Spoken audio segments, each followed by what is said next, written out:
First part കാണാത്തവർക്ക് അതിൻ്റെ link ഞാൻ ഡിസ്ക്രിപ്ഷനിൽ കൊടുത്തിട്ടുണ്ട്.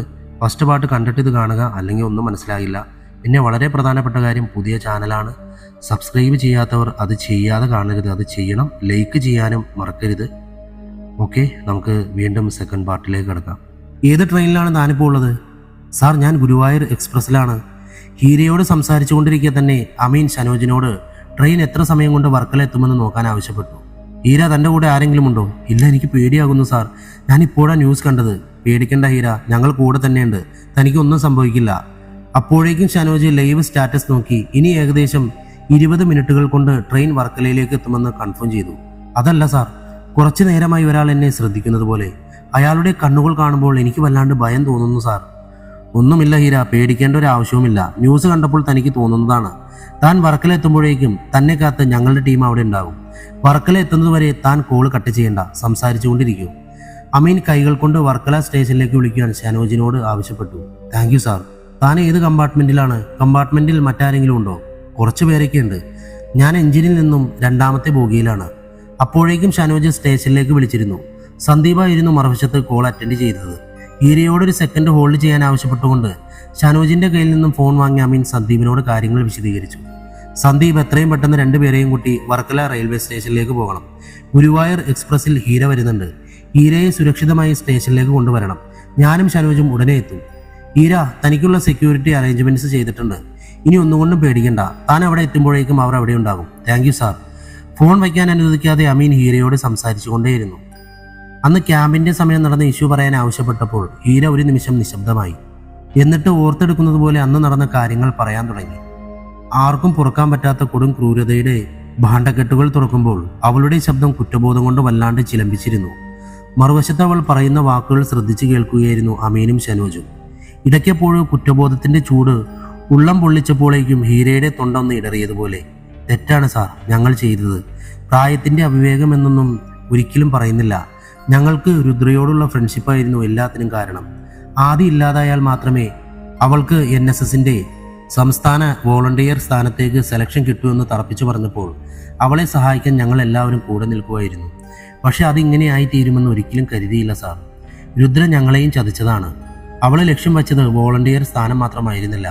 അവളുടെ പപ്പയുടെ നിർദ്ദേശപ്രകാരം ആദിയുടെ അച്ഛൻ്റെ ബിസിനസ് തകർക്കുകയായിരുന്നു ലക്ഷ്യം. അവൾ പറയുന്നത് കേട്ട് ഞെട്ടി വിറങ്ങലിച്ചിരിക്കുകയായിരുന്നു അമീനും ഷനോജും. സിനിമകളിലൊക്കെ ഇങ്ങനെയുള്ള സംഭവങ്ങൾ നടക്കുമെന്ന് വിശ്വസിക്കാം.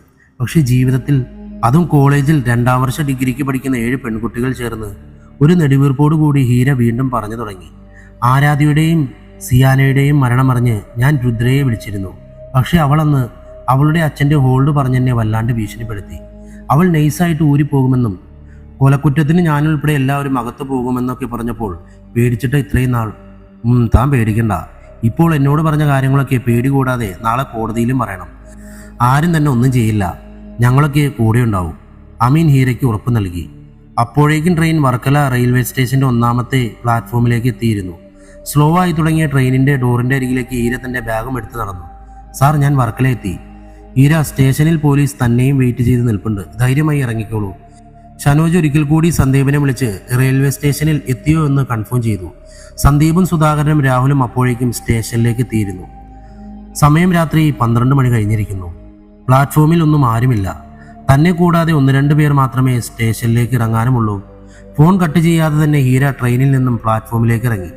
എഞ്ചിനോട് ചേർന്നുള്ള ബോഗിയായതിനാൽ കുറച്ചു ദൂരം പിറകിലേക്ക് നടന്നാൽ മാത്രമേ സ്റ്റേഷന്റെ മുൻകവാടത്തിൽ എത്താൻ പറ്റൂ.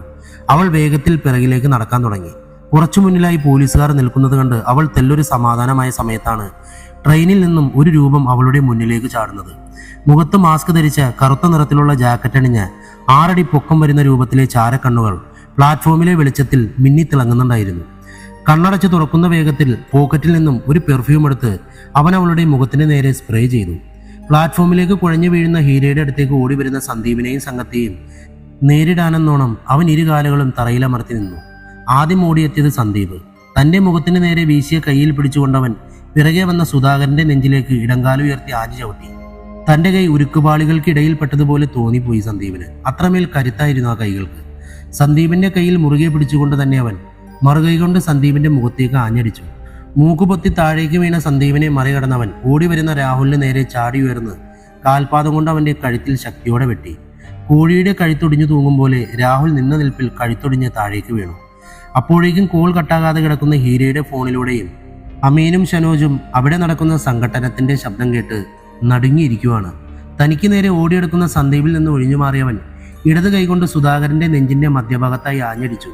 ചുമച്ചുകൊണ്ട് താഴേക്ക് വീണ സുധാകരന്റെ വായിൽ നിന്ന് കൊഴുത്ത ചോരയൊഴുകി. സുധാകരനും രാഹുലും വീണെന്നറിഞ്ഞവൻ സന്ദീപിന് നേരെ തിരിഞ്ഞു. വീണ്ടും മുഖത്തേക്ക് ഇടിക്കാൻ ശ്രമിച്ച സന്ദീപിൽ നിന്നും ഒഴിഞ്ഞു മാറിയിട്ട് അവൻ സന്ദീപിന്റെ മുതുകത്തേക്ക് ആഞ്ഞു ചവിട്ടി. ബാലൻസ് നഷ്ടപ്പെട്ട സന്ദീപിനെ പിറകിൽ നിന്നും ഓടി വന്നവൻ തല പിടിച്ച് ചുവരിലേക്ക് ആഞ്ഞടിച്ചു.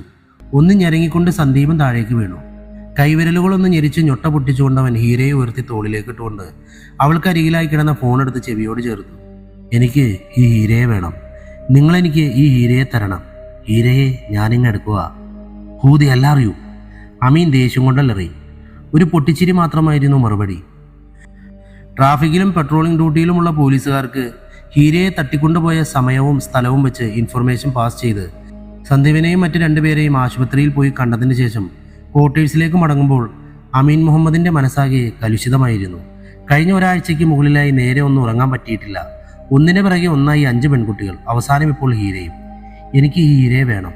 നിങ്ങളെനിക്ക് ഹീരയെ തരണം. ഹീരയെ ഞാനിങ്ങെടുക്കുക.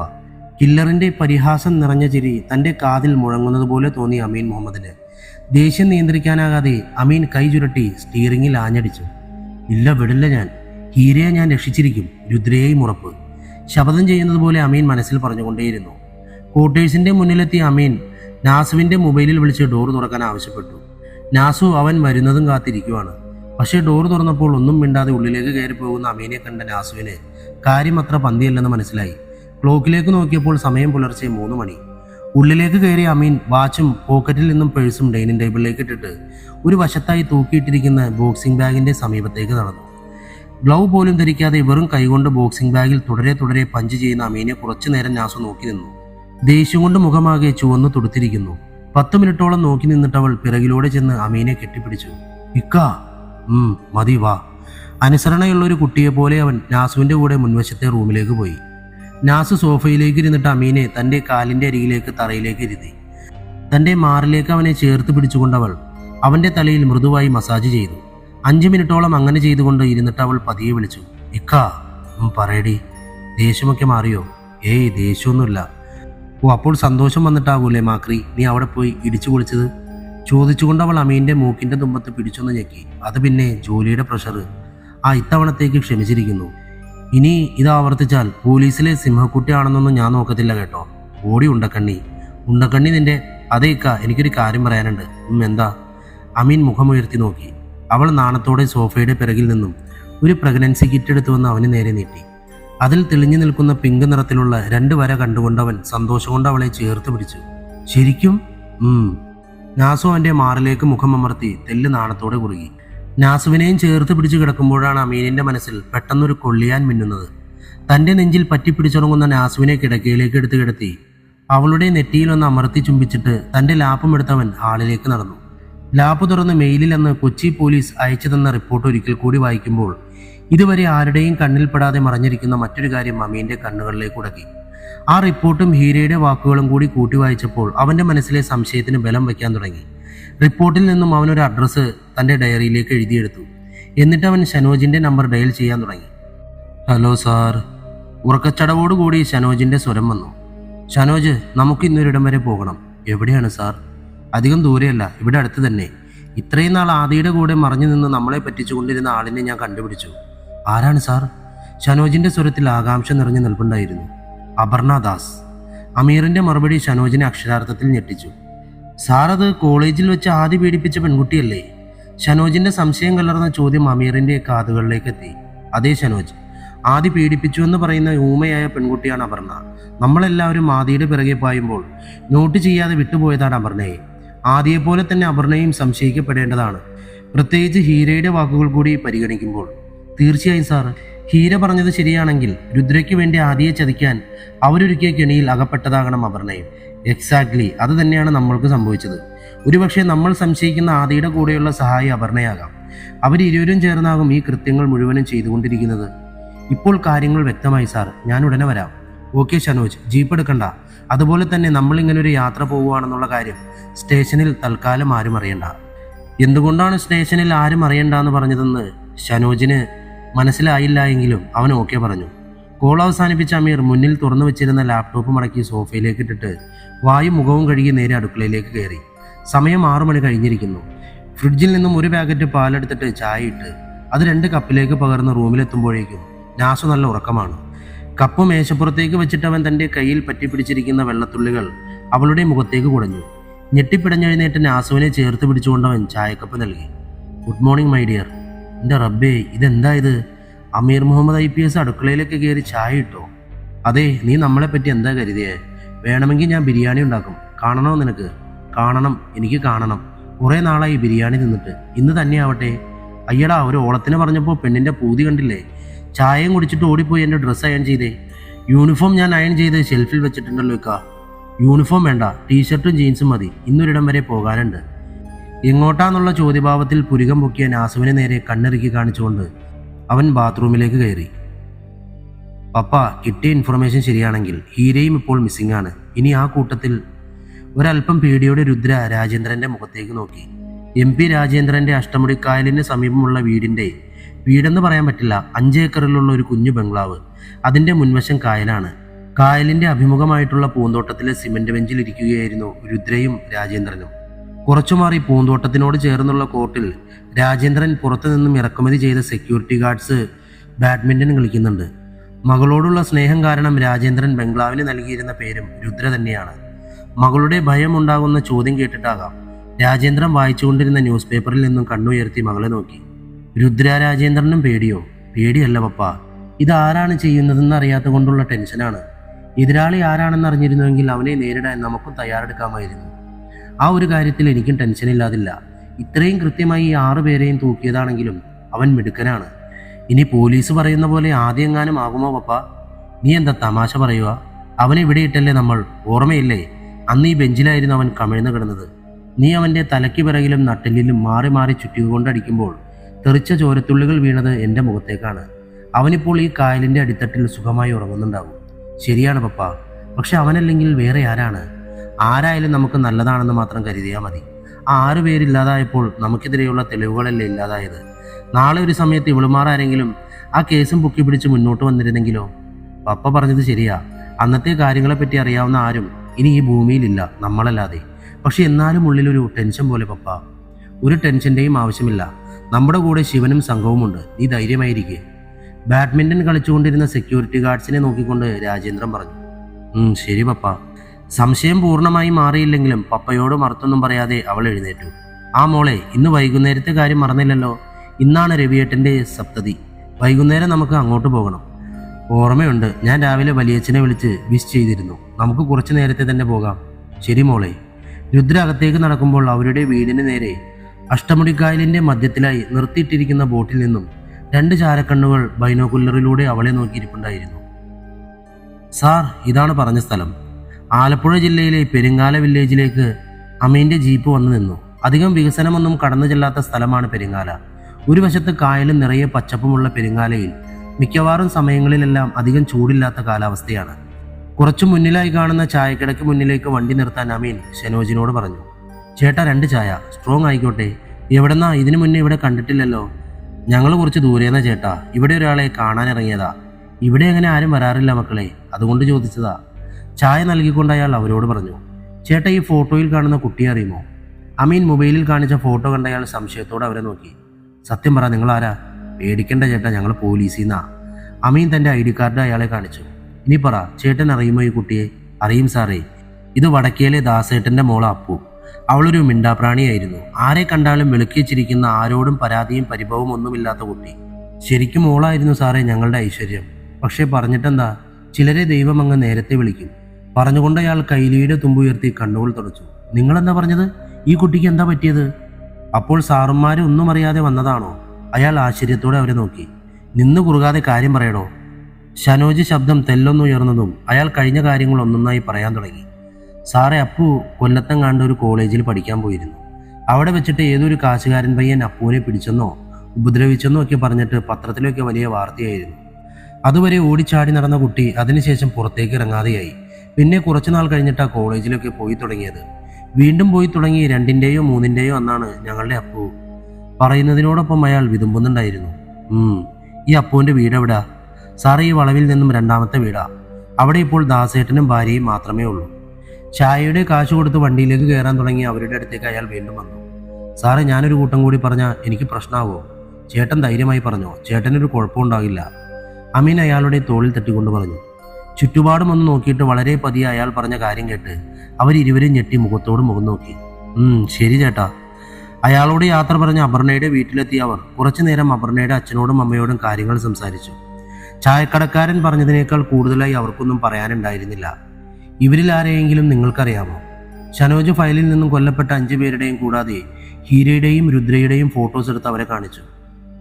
ഇത് എൽസമോളല്ലേ? ബാക്കി 6 പേരുടെയും ഫോട്ടോസ് നോക്കിയിട്ട് അപർണയുടെ അമ്മ എൽസയുടെ ഫോട്ടോ മാത്രം കയ്യിലെടുത്തു. അതെ, എൽസ. എങ്ങനെ അറിയാം? അപ്പുവിൻ്റെ കൂടെ പഠിച്ചത് എൽസമോളും. അന്ന് ക്യാമ്പിന് പോകുമ്പോഴും എൽസമോള് കൂടെ ഉണ്ടായിരുന്നു. അവിടെ വെച്ച ഞങ്ങളുടെ അപ്പൂനെ. പിന്നെ എപ്പോഴെങ്കിലും എൽസ വന്നിരുന്നോ? 3-4 തവണ വന്നു. കുറച്ചു നേരം അപ്പുവിൻ്റെ റൂമിലേക്ക് ഇരുന്നിട്ട് പോയി. ഇപ്പോൾ 2 വർഷമായി ആരും വരാറില്ല. അപ്പുവിന് സഹോദരങ്ങൾ ഇല്ല സാർ. അവൾ മാത്രമേ ഞങ്ങൾക്കുണ്ടായിരുന്നുള്ളൂ. ഞങ്ങൾക്ക് അപ്പുവിൻ്റെ മുറി ഒന്ന് കാണണം. അവർ കാണിച്ചു കൊടുത്ത അപ്പുവിൻ്റെ മുറിക്കുള്ളിൽ അമീനും ഷനോജും കുറച്ചു നേരം പരിശോധന നടത്തി. ഇറങ്ങും മുന്നേ അമീൻ മുഹമ്മദ് അപ്പുവിൻ്റെ ആൽബത്തിൽ നിന്നും ആരും കാണാതെ ഒരു ഫോട്ടോ ഇളക്കി തൻ്റെ പോക്കറ്റിലേക്ക് ഇട്ടു. ശരി, ഞങ്ങൾ ഇറങ്ങുവാണ്. എന്തെങ്കിലും ഉണ്ടെങ്കിൽ വിളിപ്പിക്കാം. അമീനും ഷനോജും അവിടെ നിന്നിറങ്ങി നേരെ പോയത് തൊട്ടടുത്ത പോലീസ് സ്റ്റേഷനിലേക്കായിരുന്നു. അവിടുന്ന് അപർണയുടെ സൂയിസൈഡിൻ്റെ FIR കോപ്പിയും പോസ്റ്റ്മോർട്ടം റിപ്പോർട്ടും കളക്ട് ചെയ്തതിന് ശേഷം അവരിരുവരും വർക്കലയിലേക്ക് തിരിച്ചു. ഷനോജ്, വീണ്ടും നമ്മുടെ നിഗമനങ്ങൾ തെറ്റുകയാണല്ലോ. അപർണയല്ലെങ്കിൽ ആദിയുടെ കൂടെയുള്ളത് പിന്നെ ആരാണ്? അപർണ എന്തിനാണ് ആത്മഹത്യ ചെയ്തത്? 4 വർഷമായി ഒരുമിച്ച് പഠിച്ചിട്ടും എൽസ എന്തിനാണ് അപർണയെ ചതിക്കാൻ കൂട്ടുനിന്നത്? ഒരു പിടിയും കിട്ടുന്നില്ല സാർ. എല്ലാം കൊണ്ടും ഒരു പുകമറ പോലെ. നമുക്ക് മുന്നിലുള്ള ചോദ്യങ്ങൾക്കൊക്കെ ഉത്തരം കിട്ടണമെങ്കിൽ നമ്മൾ ആദ്യം അപർണയിൽ നിന്നും തുടങ്ങണം. എങ്കിൽ മാത്രമേ നമുക്ക് മുന്നോട്ട് പോകാൻ കഴിയുകയുള്ളൂ. ശരിയാണ് സാർ. ആദ്യം കെട്ടഴിക്കേണ്ടത് അപർണയുമായി ബന്ധപ്പെട്ട കടം കഥകളുടേതാണ്. ഷനോജ്, രുദ്രയുടെ കൂടെ നമ്മുടെ ടീം ഉണ്ടല്ലോ അല്ലേ? പെട്ടെന്ന് ഓർത്തതുപോലെ അമീൻ ഷനോജിനെ നോക്കി. Yes sir.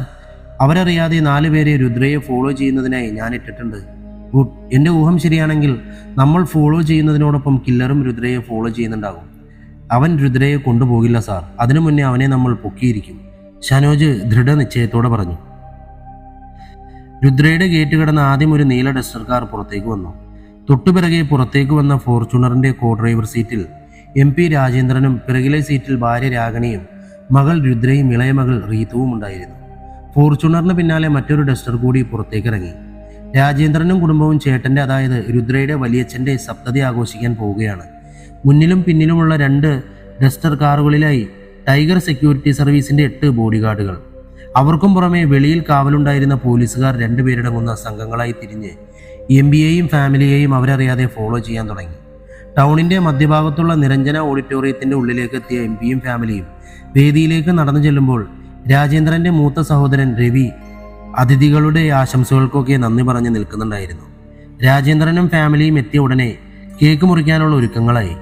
എല്ലാവരും കൂടി ഒരുമിച്ച് നിന്ന വേദിയിൽ കേക്ക് മുറിക്കുന്നതിന്റെ ദൃശ്യങ്ങൾ സദസ്സിൽ നിന്നും ഒരു മൊബൈൽ ഒപ്പിയെടുക്കുന്നുണ്ടായിരുന്നു. ഒപ്പിയെടുത്ത ദൃശ്യങ്ങൾ വാട്സപ്പിലൂടെ അയച്ച് അവർ മറുപടിക്കായി കാത്തുനിന്നു. അധികം വൈകാതെ അവന്റെ മൊബൈലിലേക്ക് മറുപടി സന്ദേശം എത്തി. രുദ്രയെ വിട്ടേക്ക്, സമയമായിട്ടില്ല. മെസ്സേജ് വായിച്ച് പകച്ചു നിന്ന അവന്റെ മൊബൈലിലേക്ക് തൊട്ടടുത്ത നിമിഷം മറ്റൊരു സന്ദേശം കൂടി എത്തി. ഒന്ന് പുഞ്ചിരിച്ചുകൊണ്ട് അവൻ ഡീൽ എന്ന് മാത്രം മറുപടി അയച്ചു. ഫോൺ പോക്കറ്റിലേക്കിട്ട് അവന്റെ ചാരക്കണ്ണുകൾ വേദിയിലെ മറ്റൊരു രൂപത്തിലേക്ക് ഉടക്കി നിന്നു. അപ്പോഴേക്കും വേദിയിൽ കേക്ക് മുറിച്ചു കഴിഞ്ഞിരുന്നു. മുൻ മന്ത്രിയായിരുന്ന രവിക്ക് സപ്തതി ആശംസകൾ അറിയിക്കാൻ വേണ്ടി ജനപ്രതിനിധികളും വ്യവസായ പ്രമുഖരും ബന്ധുക്കളും ഒക്കെ ഉൾപ്പെടെ ഒത്തിരി പേർ വന്നിട്ടുണ്ടായിരുന്നു. 70 കഴിഞ്ഞെങ്കിലും 20ന്റെ ചുറുചുറുക്കോടുകൂടി രവിയും രാജേന്ദ്രനും അവരെ ഓരോരുത്തരെയായി സ്വീകരിച്ച് ചേർത്ത് നിർത്തി സൗഹൃദം പങ്കുവയ്ക്കുമ്പോൾ രവിയുടെയും രാജേന്ദ്രന്റെയും ഭാര്യമാരും രുദ്രയും കൂടി അതിഥികളെ ഭക്ഷണം കഴിക്കാൻ വിളിച്ചുകൊണ്ടു പോകുന്ന തിരക്കിലായിരുന്നു. ഇതിലൊന്നും പെടാതെ വേദിയുടെ ഒരറ്റത്ത് രാജേന്ദ്രന്റെ ഇളയ മകൾ റീതു ഇരിപ്പുണ്ടായിരുന്നു. ജന്മനാ മൂഖയായ റീതുവിന് ഇത്തരം ആഘോഷങ്ങളോടും ആർഭാടങ്ങളോടുമൊന്നും താല്പര്യമുണ്ടായിരുന്നില്ല. ചിത്രം വരയോടായിരുന്നു അവൾക്ക് ഏറെ ഇഷ്ടം. ചുറ്റുപാടുകൾ നിരീക്ഷിച്ചു കൊണ്ടിരിക്കെ അവളുടെ കണ്ണുകളിലേക്ക് സദസ്സിന്റെ മുൻവശത്ത് അവളെ തന്നെ നോക്കിയിരിക്കുകയായിരുന്ന ചാരക്കണ്ണുകൾ ശ്രദ്ധയിൽപ്പെട്ടു. ആ ചാരക്കണ്ണുകൾക്ക് വല്ലാത്തൊരു കാന്തിക ശക്തി പോലെ. ആ നോട്ടം തന്റെ ഹൃദയം തുളച്ച് ഉള്ളിലേക്ക് കയറുന്നുവോ? ഒരിക്കൽ കൂടി ആ കണ്ണുകളിലേക്ക് നോക്കിയിട്ടവൾ തൻ്റെ കയ്യിലിരുന്ന നോട്ട്ബുക്കിലേക്ക് ആ രൂപത്തെ പകർത്താൻ തുടങ്ങി. വരച്ചു കഴിഞ്ഞവൾ വീണ്ടും അവൻ ഇരുന്ന സ്ഥലത്തേക്ക് നോക്കുമ്പോൾ അവിടം ശൂന്യമായിരുന്നു. സാർ, രുദ്ര ഓഡിറ്റോറിയത്തിൽ നിന്നും വീട്ടിലേക്ക് തിരികെ മടങ്ങാനിറങ്ങി. ചെവിയിൽ കണക്ട് ചെയ്ത് വെച്ചിരുന്ന ബ്ലൂടൂത്ത് ഇയർഫോണിലൂടെ civil police officer Pranav message pass ചെയ്തു. കൃത്യമായി ഫോളോ ചെയ്യുക. ഇനിയൊരു പിഴവ് കൂടി നമ്മുടെ ഭാഗത്ത് നിന്നും ഉണ്ടാകാൻ പാടില്ല. മറുതലക്കിൽ നിന്നും ഷനോജിന്റെ സ്വരം. ഇല്ല സാർ, ഞങ്ങൾ പിറകെ തന്നെയുണ്ട്. ഫോൺ കട്ട് ചെയ്ത് ഷനോജ് മേശപ്പുറത്തേക്ക് ഇട്ടു. അപർണദാസിന്റെ വീട്ടിൽ നിന്നും മടങ്ങിയെത്തിയ അമീനും ഷനോജും കൂടി അപർണദാസിന്റെ വീട്ടിൽ നിന്നും കിട്ടിയ ഫോട്ടോസും അവളുടെ പോസ്റ്റ്മോർട്ടം റിപ്പോർട്ടും പരിശോധിക്കുകയാണ്. സാർ, ചായക്കടക്കാരൻ പറഞ്ഞതുപോലെ അപർണ സൂയിസൈഡ് ചെയ്ത സമയത്ത് പ്രഗ്നന്റ് ആയിരുന്നെന്ന് തന്നെയല്ലേ പോസ്റ്റ്മോർട്ടം റിപ്പോർട്ടിലും പറയുന്നത്? യെസ്. പക്ഷേ റിപ്പോർട്ടിൽ മറ്റൊരു കാര്യം കൂടി പറയുന്നുണ്ട്. ഷനോജിന്റെ സംശയത്തോടെയുള്ള നോട്ടം കണ്ട് അമീൻ പോസ്റ്റ്മോർട്ടം റിപ്പോർട്ട് അവന്റെ മുന്നിലേക്ക് ഇട്ടു. അവസാനത്തെ പേജിലെ അടിവരയിട്ട വരികൾ വായിച്ചിട്ട് ഷനോജിന് എന്തെങ്കിലും മനസ്സിലായോ? അവൾ മരിക്കുമ്പോൾ 2 മാസം പ്രഗ്നന്റ് ആയിരുന്നു. യെസ്, അത് തന്നെയാണ് എൻ്റെ സംശയവും. അപർണ സൂയിസൈഡ് ചെയ്യുന്നതിന് കൃത്യം 14 ദിവസങ്ങൾക്ക് മുമ്പാണ് കോളേജിൽ വെച്ച് ആദ്യം അവളെ പീഡിപ്പിക്കാൻ ശ്രമിച്ചതും അറസ്റ്റിലായതും. പക്ഷേ റിപ്പോർട്ടിൽ അപർണ 2 മാസം പ്രഗ്നന്റ് ആണ്. ഒരുപക്ഷെ അവർ തമ്മിൽ അതിനു മുന്നേ തന്നെ റിലേഷൻ ആയിരുന്നെങ്കിലോ? ഞാനും സംശയിച്ചു. പക്ഷെ ഹീര നമ്മളോട് പറഞ്ഞത് പ്രകാരം ഊമയായ പെൺകുട്ടിയായതുകൊണ്ടാണ് അവർ അപർണയെ തന്നെ ആദിയെ കുരുക്കാൻ വേണ്ടി തിരഞ്ഞെടുത്തത്. മാത്രവുമല്ല, ആദിയും അപർണയും തമ്മിൽ ഈ ക്യാമ്പിന് മുന്നേ കണ്ടുമുട്ടാൻ യാതൊരു വഴിയുമില്ല. രണ്ടുപേരും 2 സ്ഥലങ്ങളിലായിരുന്നു പഠിച്ചിരുന്നത്. സാർ പറഞ്ഞു വരുന്നത്? പറഞ്ഞു തീർന്നിട്ടില്ല. മറ്റൊരു കാര്യം കൂടി താൻ ശ്രദ്ധിച്ചിരുന്നോ? അപർണ ക്യാമ്പിലെ ഇഷ്യൂ കഴിഞ്ഞ് വീട്ടിലേക്ക് വന്നിട്ട് 10 ദിവസത്തിന് ശേഷമാണ് കോളേജിലേക്ക് മടങ്ങിപ്പോയത്. ഈ 10 ദിവസവും വീട്ടിലുണ്ടായിട്ടും ആത്മഹത്യ ചെയ്യാൻ പറ്റിയ സാഹചര്യം ഉണ്ടായിട്ടും അങ്ങനെ ഒന്നിനും മുതിരാതെ കൃത്യം ഹോസ്റ്റലിൽ വന്നിട്ട് എന്തിനായിരിക്കും ആത്മഹത്യ ചെയ്തത്? സാർ, ഒരുപക്ഷെ കോളേജിൽ വന്നപ്പോൾ ആരെങ്കിലും കളിയാക്കുകയോ മറ്റോ? തീർച്ചയായും അങ്ങനെ സംശയിക്കാം. പക്ഷെ അപ്പോഴും മറ്റൊരു സംശയം കൂടിയുണ്ട് ഷനോജ്. എൽസയും അപർണയും ഹോസ്റ്റലിൽ ഒരേ റൂമിലായിരുന്നു. FIR റിപ്പോർട്ട് പ്രകാരം എൽസ ഉറങ്ങിക്കിടക്കുന്ന സമയത്താണ് അപർണ റൂമിലെ ബാത്റൂമിൽ തൂങ്ങി മരിക്കുന്നത്. എൽസ അത് കാണുന്നതും ഹോസ്റ്റലിൽ അറിയിക്കുന്നതും പിറ്റേ ദിവസം രാവിലെയാണ്. ഒരുപക്ഷെ ഉറക്കത്തിൽ എൽസ അറിഞ്ഞില്ല എന്ന് വേണമെങ്കിൽ നമുക്ക് പറയാം. പക്ഷെ FIR റിപ്പോർട്ടിൽ പറയുന്ന മറ്റൊരു കാര്യം ശ്രദ്ധിച്ചോ? അപർണ തൂങ്ങി മരിച്ചു എന്ന് പറയുന്ന ബാത്റൂമിന്റെ വാതിൽ ഉള്ളിൽ നിന്നും ലോക്ക് ചെയ്തിട്ടുണ്ടായിരുന്നില്ല.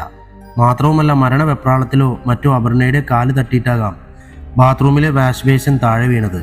രാത്രി പൂർണ്ണ നിശബ്ദതയിൽ റൂമിനുള്ളിലെ ബാത്റൂമിലെ വാഷ് ബേസിൻ നിലത്ത് വീണ് പൊട്ടിയിട്ടും അതൊന്നും അറിയാതെ എൽസ സുഖമായി ഉറങ്ങുകയായിരുന്നു എന്ന് പറയുന്നതിൽ എന്തോ ഒരു പൊരുത്തക്കേടില്ലേ? അമീന്റെ വാക്കുകൾ കേട്ട ഷനോജ് ഒരു നിമിഷം എന്തോ ആലോചിക്കുന്നത് പോലെയായിരുന്നു. സാർ, ഇപ്പോൾ പറഞ്ഞ കാര്യങ്ങളുടെ കൂടെ എൽസയുടെ ബോഡി കിട്ടിയ രീതി കൂടി ആലോചിക്കുമ്പോൾ എനിക്കും എന്തൊക്കെയോ സംശയങ്ങൾ പോലെ.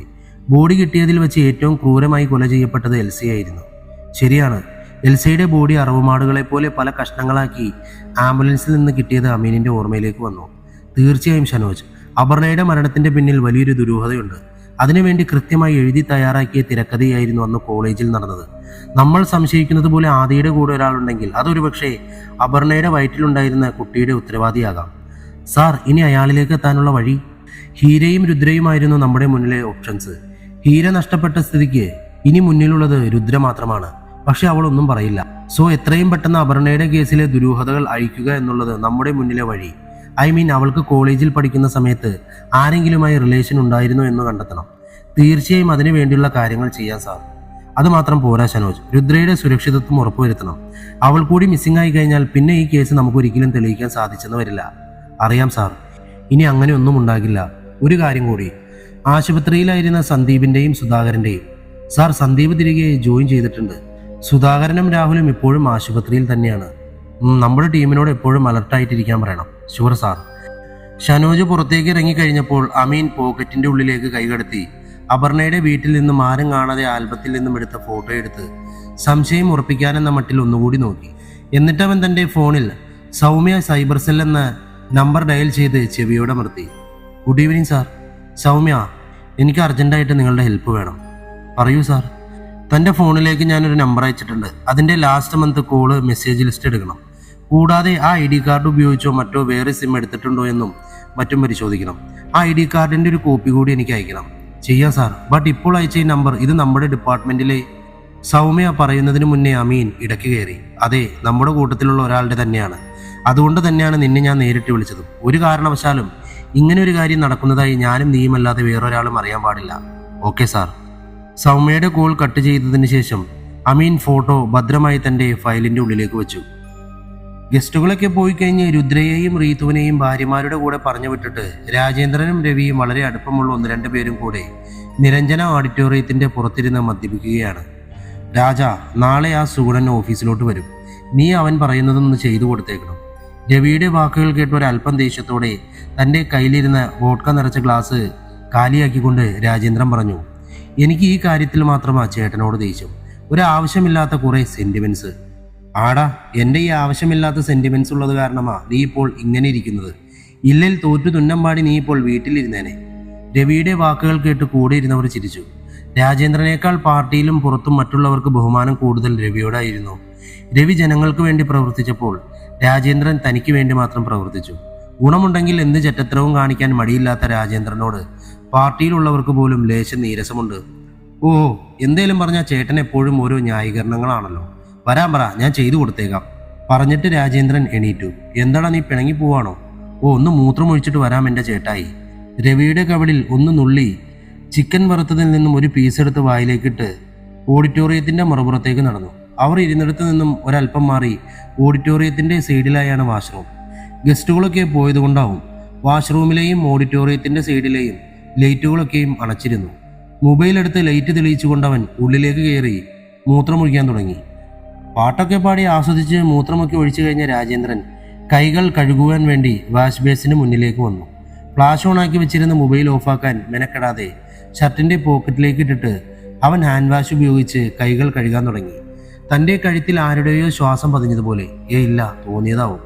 കൈകൾ കഴുകിയിട്ട് മുഖമുയർത്തി മുന്നിലെ കണ്ണാടിയിലേക്ക് നോക്കിയ രാജേന്ദ്രൻ പേടിച്ച് നിലവിളിക്കാൻ തുടങ്ങിയതും അയാളുടെ പിറകിൽ നിന്നും ഒരു കൈ മുന്നിലേക്ക് വന്ന് വായ പൊത്തിയതും ഒരുമിച്ചായിരുന്നു. മൂക്കിലേക്ക് അടിച്ചു കയറുന്ന ക്ലോറോഫിമിന്റെ സുഗന്ധം മയക്കമായി രാജേന്ദ്രന്റെ കണ്ണുകളിലേക്ക് വ്യാപിച്ചു. അപ്പോഴും കണ്ണാടിയിൽ ഫ്ലാഷ് ലൈറ്റിന്റെ വെളിച്ചത്തിൽ രാജേന്ദ്രന്റെ പിറകിൽ നിൽക്കുന്ന രൂപത്തിന്റെ ചാരക്കണ്ണുകൾ തിളങ്ങുന്നുണ്ടായിരുന്നു. തന്റെ കയ്യിലേക്ക് മയങ്ങി വീണ രാജേന്ദ്രനെ ഉയർത്തി തോളിലേക്ക് ഇട്ടുകൊണ്ടവൻ പുറത്തേക്ക് നടക്കാൻ തുടങ്ങി. രാജേന്ദ്രന്റെ പോക്കറ്റിൽ നിന്നും ഊർന്നു വീണ മൊബൈല് വാഷ്റൂമിന്റെ തറയിൽ നിശ്ചലമായി കിടപ്പുണ്ടായിരുന്നു.